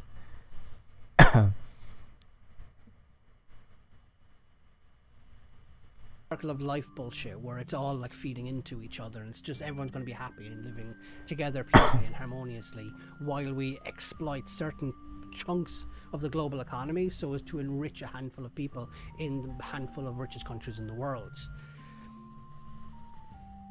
It's this idea that markets are just goods that create supply and demand concentrations. Like, no, they arise directly from human action. We made markets. Markets did not make us. They do not provide anything other than a reflection of the human material impact of production and consumption. Markets exist because people make things. We made the markets. We are what's in control of this thing, not the markets. We don't serve markets. Markets serve us, or at least they should, and if they don't, deconstruct them. Thus, ideology... Mostly true, except the difference is because this is an intersubjective phenomenon, and so long as we have interests at odds, the markets have objective relationships which your will can do nothing about. If it takes 2 hours to make a shirt and 5 hours to make a watch, that's an objective relation that's beyond your control. The objective cost of production for any kind of good limits how cheap that good can be, whether it is through the markets or whether it is through planned economy, all those things. So the market relations certainly begin with us, but they are not ultimately under our will to command as we will. Because if you do that, you can, by the way. That's what price controls do. But if you do that, you're only hiding the reality of something of the problem. If there is an actual production problem, and you're artificially putting things forth in a certain way, the problem is going to be the problem no matter what. If there's an actual scarcity of something and you say, no, we're not going to raise the prices, well, that something's going to disappear anyways. It's going to run out quickly, whether it is the people who have the most money who get it, or, the random persons who buy at the regular price because they happen to be there at first. Those issues, which are market issues, which are ultimately production issues as well, they're beyond your willing. I think there is an important insight here. Like most of our today's economical sciences, they make a very, very, very, very basic mistake, because they take the market to be as this neutrally normative field in which certain entities develop naturally from certain well-established tendencies and stuff like that. But we must also think market not, if you want to change the market, if you think that the market is a field of justice, you need to also conceive of it as a normative concept. So you need to conceive it as an ethical problem too, right? So, for example, so the question of what gets produced. Prices is good. Yes. So insofar as things can be done that way, totally. So sometimes, like rent controls, that can be done, certainly. If you have like a momentary shock in production, you don't have to let things skyrocket. That can be done. So those things are matters of willing. How much we pay our teachers, what is a just and living wage, those are matters of will. So, indeed, we can control the markets. Not only that, we can control what gets produced, how, when, by whom, and how much we're going to invest into, its production capacities. But there is an objectivity to markets which cannot be ignored. Insofar as insofar as markets are central to our societies, we cannot pretend that we could just do whatever you want with them, which Marx certainly recognizes. I mean, that's kind of part of Marx's whole deal. The markets have an objective reality in which, and often, unfortunately, the markets actually hide the objective reality rather than will do what they are supposed to do if they were quote-unquote free markets, which is to, reveal the actual price of things, the actual social reality of their worth. So many times, that it's the opposite. Like NFTs, right? NFTs are nothing but speculation. There's no actual social worth going on anywhere. The actual social labor of both producing and desiring are completely incongruent on those things. Luxury items, which are just brands, those are completely incongruent with their reality of production and the reality of their price.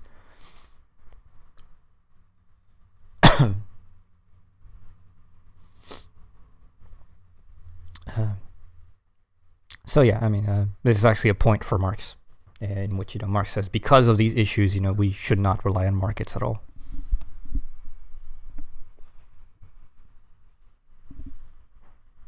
Which I think is properly true for certain things. Like for certain things, just should not be market questions at all. like housing. Housing should probably not be a market question for most people, if not everybody. I think there should be state housing for anyone who wants it, and if you don't think that suits you, or you deem yourself above that and you want some kind of fancy home for yourself, I'm totally fine with that. That's your money. But everyone else, for everyone else, there's always an affordable state housing. Far from being a science, as Tracy contends, or any set of action-orientated beliefs, as Bell puts it, is rather inherently conservative and epistemologically unreliable. Ideology conserves by camouflaging flawed social conditions, giving an illusory account of the nature and the rationale or function, all in order to legitimize accepting them. Ideology, in this sense, is a set of beliefs which people use to deceive themselves with. It is theory that expresses what they are led to think as opposed to what is true. It is a false consciousness, as Marx puts it. It is the act of taking ownership of the material action coerced in you through the material conditions that you find yourself living in. An ideology, always seeking to preserve the status quo of the conditions you exist within, will convince you that it was your fault and you did it. That it was your choice, your own free will, acting freely within a free society. Since could you live with yourself if you were aware of how complicit you are in actively maintaining the conditions of your own captivity? French philosopher and Marxist Louis Althusser thought of ideology as more than just a justifying false consciousness. He viewed it as a very real material force that directed behaviour, actions and motivation. Marx's materialism was about recognising human action as a materialist force. And I think Althusser mirrored and matched ideology with this theory so beautifully that we have to really recognise and wrestle with how powerful this concept is. Althusser's ideology recognised just how much of human action is influenced by existing within the guts and gears of society itself. You maintain your own false consciousness, so the bourgeoisie elements of that state don't have to put you in the proximity of your own alienation. To give you a real example of what Althusser is getting at here, it's imagine you're on a crowded city street in the middle of the day. Okay, he's talking about the theory of interpolation, which is, if you ask me, is the most useless theory of ideology there is, because it's not a theory of ideology at all.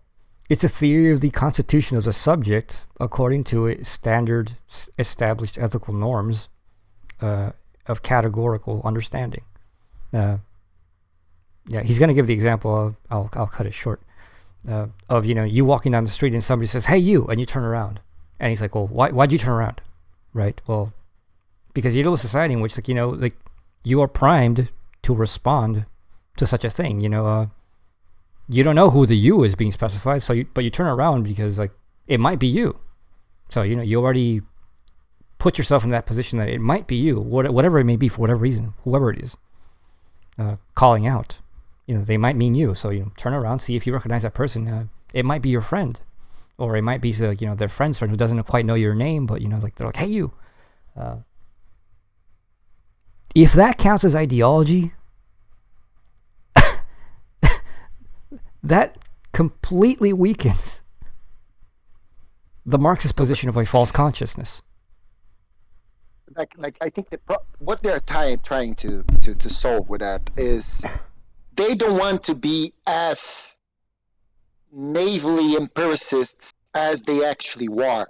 They don't want to appear, because the idea of a false consciousness implies the good old division between subject and object, and then there is this objective condition which is constituted apart from the subjective, and to which the subjective should make a certain agreement in the content of their own thinking.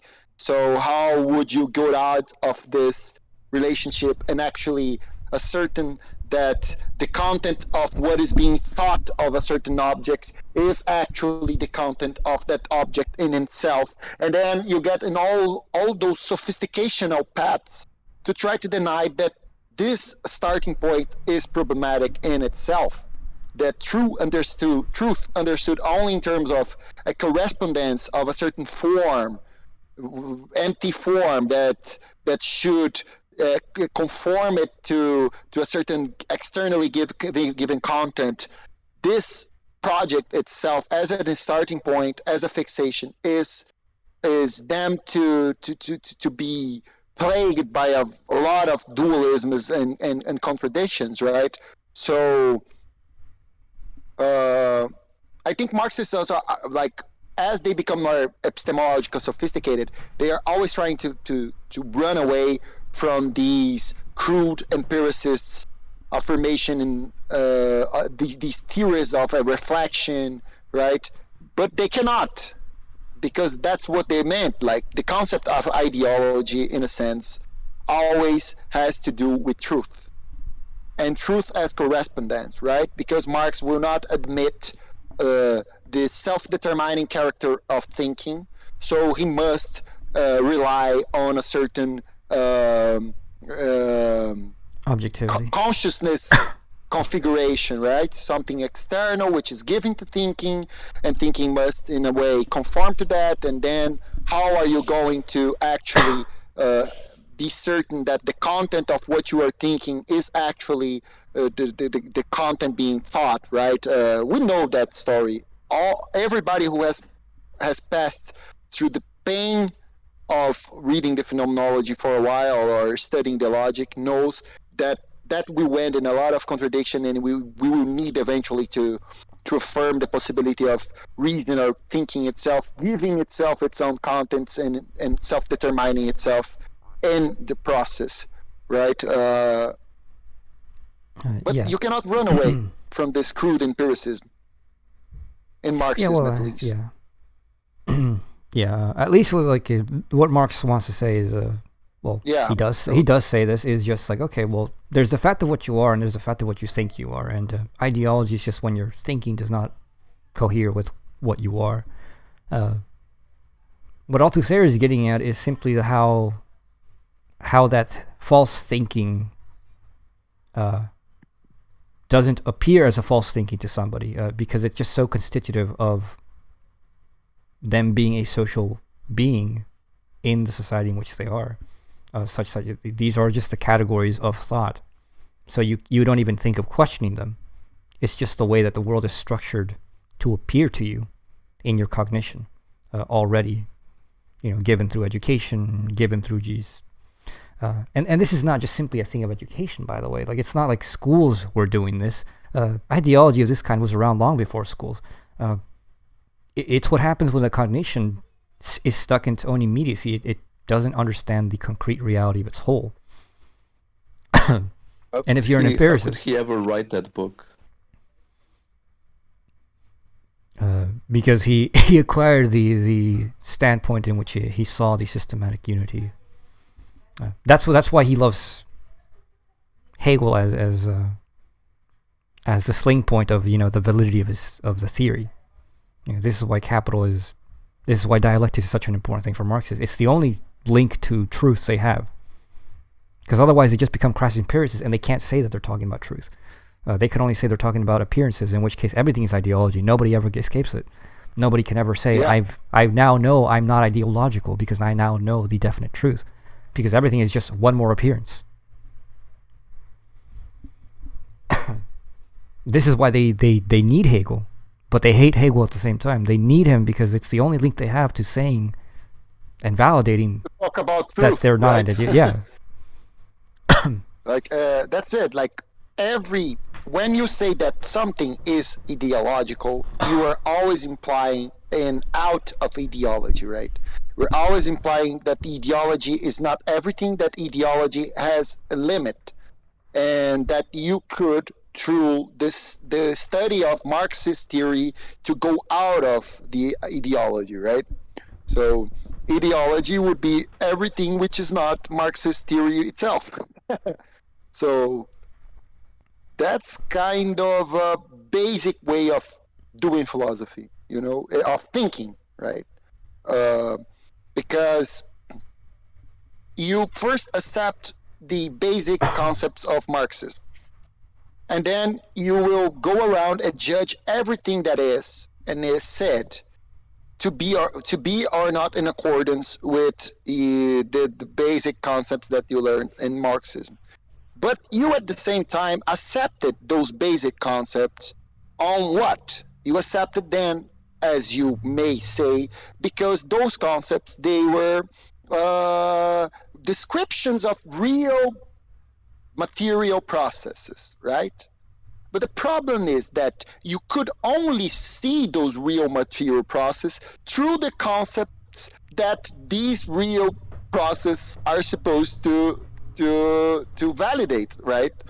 So there is a certain vicious circularity going on here.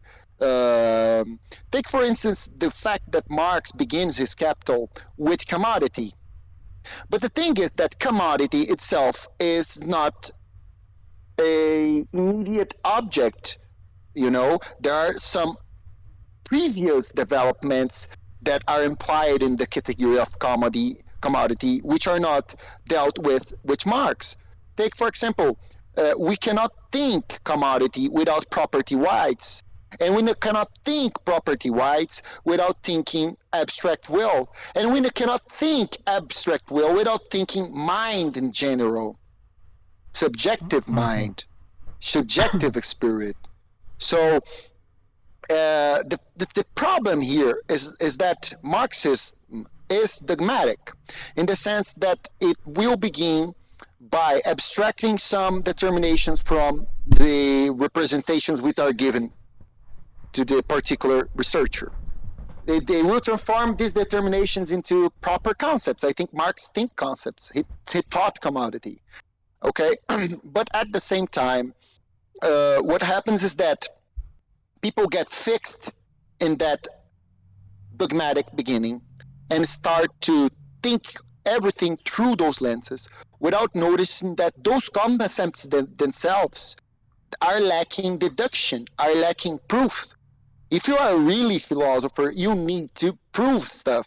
And to prove stuff is to show how they have grown from other stuff, from other ideas, from other matters, subject matters, you see. So I invite all Marxists to try it out, to think backwards. I will say that you cannot think commodity without thinking will, without thinking a certain particular will who's willing or not to exchange that in the market. Right? You cannot think capital without presupposing the actuality of a free will, abstract self-relating will, which is something which Hegel's deal with in detail, but Marx simply ignores and presupposes. Yeah, I mean, even with the beginning of Capital, Marx says, okay, there's the dialectic between use value and exchange value. This is a pre-economic set of determinations. He does not explain how that dialectic actually works. Like, he gives you a very quick story and moves on.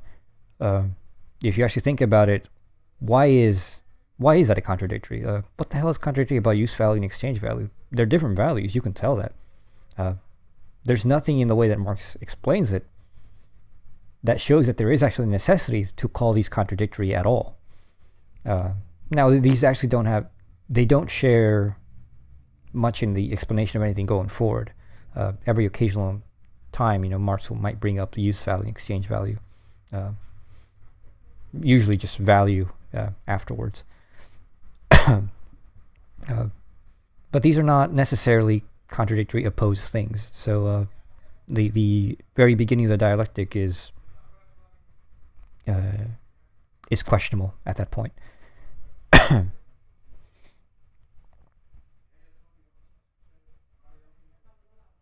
But yes, ideology requires an actual notion of truth, and if you do not have a justified notion of truth, then you can never claim that there is anything other than ideology, because the only tells ideology is that it breaks down, that the appearance breaks down into another appearance, but you can never tell what is the final appearance which itself is not merely an appearance, but is that which appears in all the others. You're on your way home, and suddenly you hear a policeman shouting, "Hey, you there!" What did you imagine yourself doing? I've been in these situations, and I looked around towards the direction of the shout, and when I saw they weren't looking for me, I kept going about my day. And I'm willing to bet you've either had a similar experience or you imagined yourself doing that very thing. Like, there's a very simple question that needs to be unpacked here, and it's, why did you turn around? The simple answer is because you thought they were looking for you, but upon reflecting, that's not really a simple answer at all. Why would you think they were looking for you? And why could you then come to the conclusion that you were not who they were looking for? Like, if you thought they were looking for you, why would you then be so willing to just abandon the idea that they were looking for you? What made you think their call was even for you in the first place? Because in that moment, you individualized a call that could have been for anyone. You took personal ownership of that and said, I am that person. Althusser will call this process the interpolation of concrete individuals as concrete subjects. Interpolation is the internalization of a cultural or ideological value. Ideology acts as a function in such ways that it recruits subjects from among the individuals and transforms the individuals into subjects. Upon hearing the call of a policeman, you internalize the role of a subject, your individualism becoming a secondary characteristics of yourself. You assume a subject-object relationship to the policeman, where you act accordingly as though you are a subject of that person's desires. You assume that the object they are seeking is you, and when you realize that you are not the object you seek, you return back to being an individual in this situation, acting independently and no longer being a subject. But because this relationship is internalized, you're never really free from the whole process. You are constantly on call, waiting to be the person they're looking for, and you'll internalize this as a choice you made. You thought they were looking for you, rather than you assumed the role of the person they're looking for. So to wrap up Althusser's contribution to this essay, ideology maintains the following three things. 1. The interpolation of the individual as a subject. 2. The individual's subjugation to that subject. And 3. The mutual recognition of the subjects as subject, i.e. the subject's recognition of each other and the subject's recognition of themselves. This system of interpolation as subjects, or subjugation to the subject, of universal recognition and of absolute guarantee that the subjects work, and they work by themselves independently and on their own. And in the vast majority of the cases, they do this, with the exception of the bad subjects, who on occasion act out of accordance with this and do not take ownership of these situations. When that happens, the state just invokes one of its more obtuse and overt examples of systemic repression, either in the form of the police or whatever state apparatus is required to subjugate you and force this subjugation upon you. And this pulls us back to Final Fantasy VII in terms of I want to unpack its protagonist, its main character. Alright, so just to go with that, like I said, that is like the weakest theory of ideology you could possibly have. Because it's not a theory of ideology ultimately. It's a theory of, and it's a very abstract theory. Yeah. About what it is to be a recognitive subject in social situations. You know, hey you is not a nefarious thing. The fact that you answered it is because you're a social subject socializing in a society in which, like, the call of hey you may point out to you. You don't know why or for what, but it's literally an ethical norm to turn around and see, is it for me? You know, and if it's, you know, the person says like, yeah, you, okay, you're like, if you recognize that person, you might want to stick around and like go walk towards them. If you don't recognize that person, you're not comfortable with like going and meeting them, you just fucking keep walking away. So there's nothing mysterious about that. What about the guy who's towards whom that hey you was directed towards? That guy probably didn't turn around. That guy was probably booking it.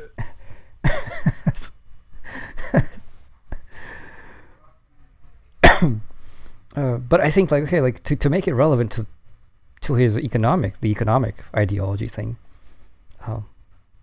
what would that actually like?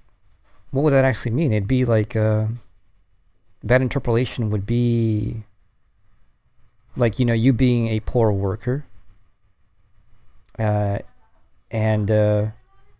you know, somebody like, say you're walking down the street and, you know, somebody walks by and like says like, wow, like, you know, like, look at this guy's clothes, you know, he's poor, you know, he doesn't have a high fashion or whatever, like, wow.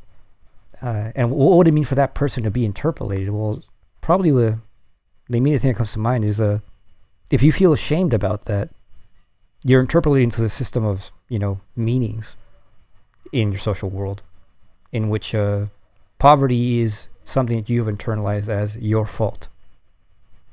You know, because I don't work hard enough, I'm not smart enough, you know, I'm not savvy enough to work the game.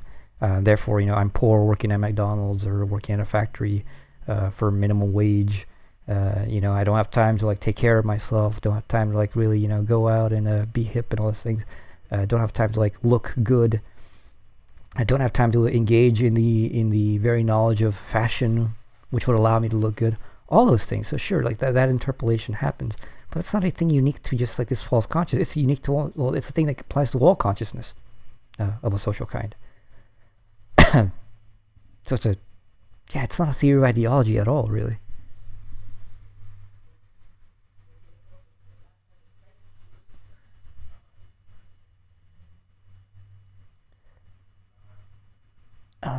But anyways, I think that's where the actual philosophical, economic, and otherwise commentary ends in this video.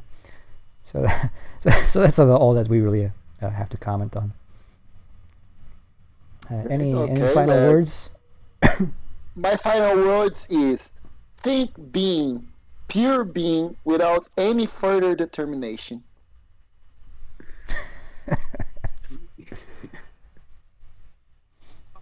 Well, I guess another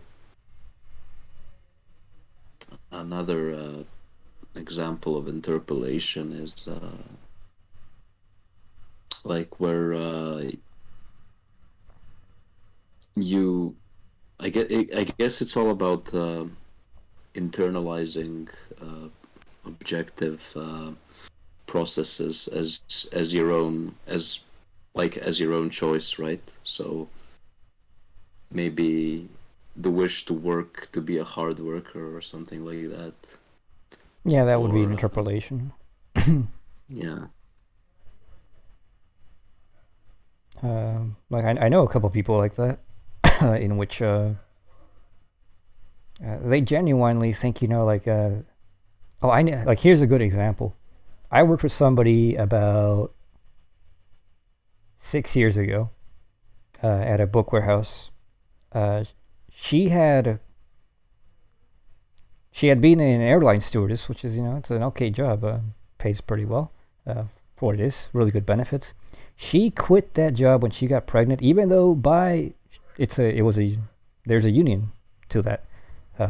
Her benefits package allowed her to take 2 months off for maternity leave. She decided to quit that job because she didn't want to take advantage of her employers. Wow, that's an interpolation. Because she didn't think it was fair. Being interpolated as a fucking idiot. That's what I thought. But nice person, but boy, I mean, talk about ideology. Now that's ideology. Yeah. So yes, for those of you listening, I hope it didn't come off harsh on this person. Like I don't fault this person for not knowing this stuff. I mean, like, not everybody's a Hegel nerd or a philosophy nerd.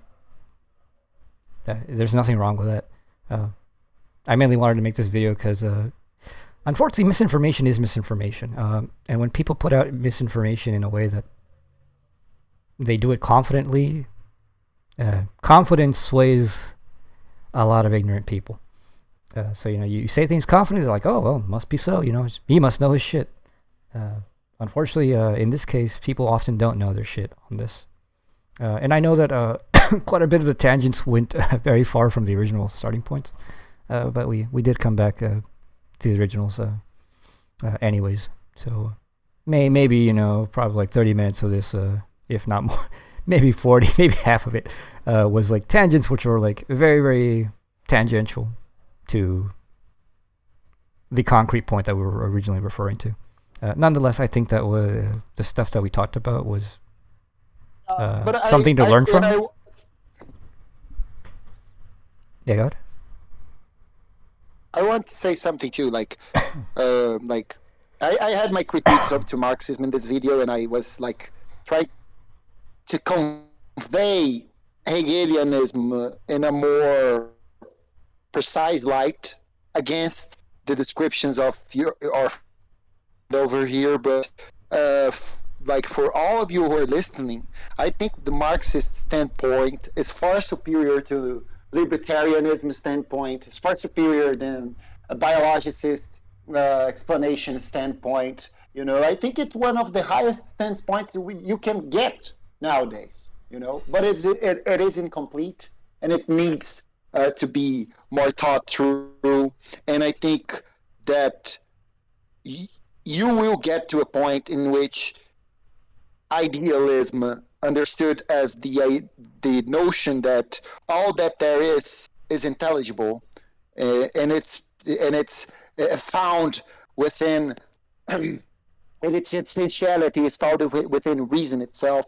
That's the conclusion that will lead us to a better world. Okay, so I don't want to sound harsh on Marxists. Marxists are my friends, but come on, dude. When you open your mouth to speak about Hegel, like it's all fucking wrong. It seems that you never actually read the text. Most of the Marxists I see talking about Hegel, get better on that, or don't talk about Hegel at all. I think that this video here, it would be alright if he would substitute Hegel for like, there is a thinking that thinks this, there is a thinking that thinks that, and then you don't need to commit yourself to the word of Hegel, the word Hegel, and you can make like an exposition based on your opposition against some idea. But the problem is that many of the ideas that he put forward as Hegelianism were either false or completely abstract and out of context because of that, Yeah, I mean, I also concur that I have much respect for Marx. I won't say I have much respect for Marxism, because I actually don't. Marx is brilliant. If you read Marx's works, particularly the stuff that most of it is unpublished. Most of it is the unpublished stuff. Capital is the greatest economic theory ever developed. It is not only it is not only empirically very, very valid, but it's also just rationally near perfect. Marx's views on the nature of labor are very insightful and they're very true. His views on the problems of human society were very insightful, very true. But he didn't have a full picture of everything, and unfortunately a lot of people, what makes Marxism a negative is that the people who came after Marx were nowhere near as insightful or as thoughtful as Marx himself was. It's very rare. There are people who did advance certain things which were in the spirit, properly speaking, of what Marx was doing. But those people are very rare. And their works are generally unknown. Very few people know about Vygotsky and how he developed even Winfield, by the way, recognizes this. That Vygotsky developed what was a rudimentary, properly speculative theory of the development of child's cognition and personality. Most people don't know that. Most people don't know about Ilenkov, who is one of the, if not the most prominent Marxist philosopher, properly speaking, as a philosopher. in which he was very interested in demystifying what all these people were talking about with dialectics. So he went right back to the source, to Hegel. So that's somebody to read. And I don't think Ilienkov gets it perfectly right, but boy, he gets close. I have massive respect for the political Marxists, not as theoreticians of political theory, but as actual politicians. These people had capacities to get shit done. That is, in its own moment, infinitely more valuable than the people who are constantly yammering on about dialectics and critiques and all these other things. Those people I certainly respect massively. And I will defend those people, despite the fact that I think a lot of them are pieces of shit. Because they were not kind people. They were not moral people, in a lot of ways. But yeah, nonetheless, I suppose that the main thing that I wanted to get across with this was Hegel's not as simplistic as people make it seem to be. Make his thought seem to be. There's far more to it. Maybe we were a bit too abstract in the ways that we dealt with it. Talked about things that did not seem, like the will may be too abstract for some people to understand. But those things are actual issues in the background to all of this. And if you never thought about them, hopefully you might start to think about them now. There is a huge gap in the Marxist view of the world, which requires theories of it. This is why, the Frankfurt School came in and had a new view of the nature of ideology, had a new view of the nature of the relationship of the biology of humanity, particularly the psychological nature of it. Freudianism comes in as to the unconscious and drives, because there was a gap to be filled in explaining certain things, which cannot always be explained by just appeals to ideology or sociality and whatnot. There's other things that have to be factors in that. So I don't expect that anybody here was convinced, or anybody listening to this is going to be convinced that to become Hegelian or anything. But I hope that you at least were made curious about what Hegel's thought is really about. And obviously, you can tell Pedro already, and I make this nothing hidden as well. This is not just merely an opinion, in my view. Like Hegel's philosophy is not merely some kind of here's another way to view the world. No, I think this is how the world truly must be understood as. There's certain parts of Hegel's system in which I don't agree with, but the general method, the general way it all comes together has to be that way. And the reason it has to be that way is because that's how the world can even be made sense of in the first place. That's how you always make sense of the world. You just don't know it. And you do it imperfectly and unconsciously, whereas he does it consciously and mostly perfectly. So anyways, for those of you listening, I hope you find this entertaining. See you around.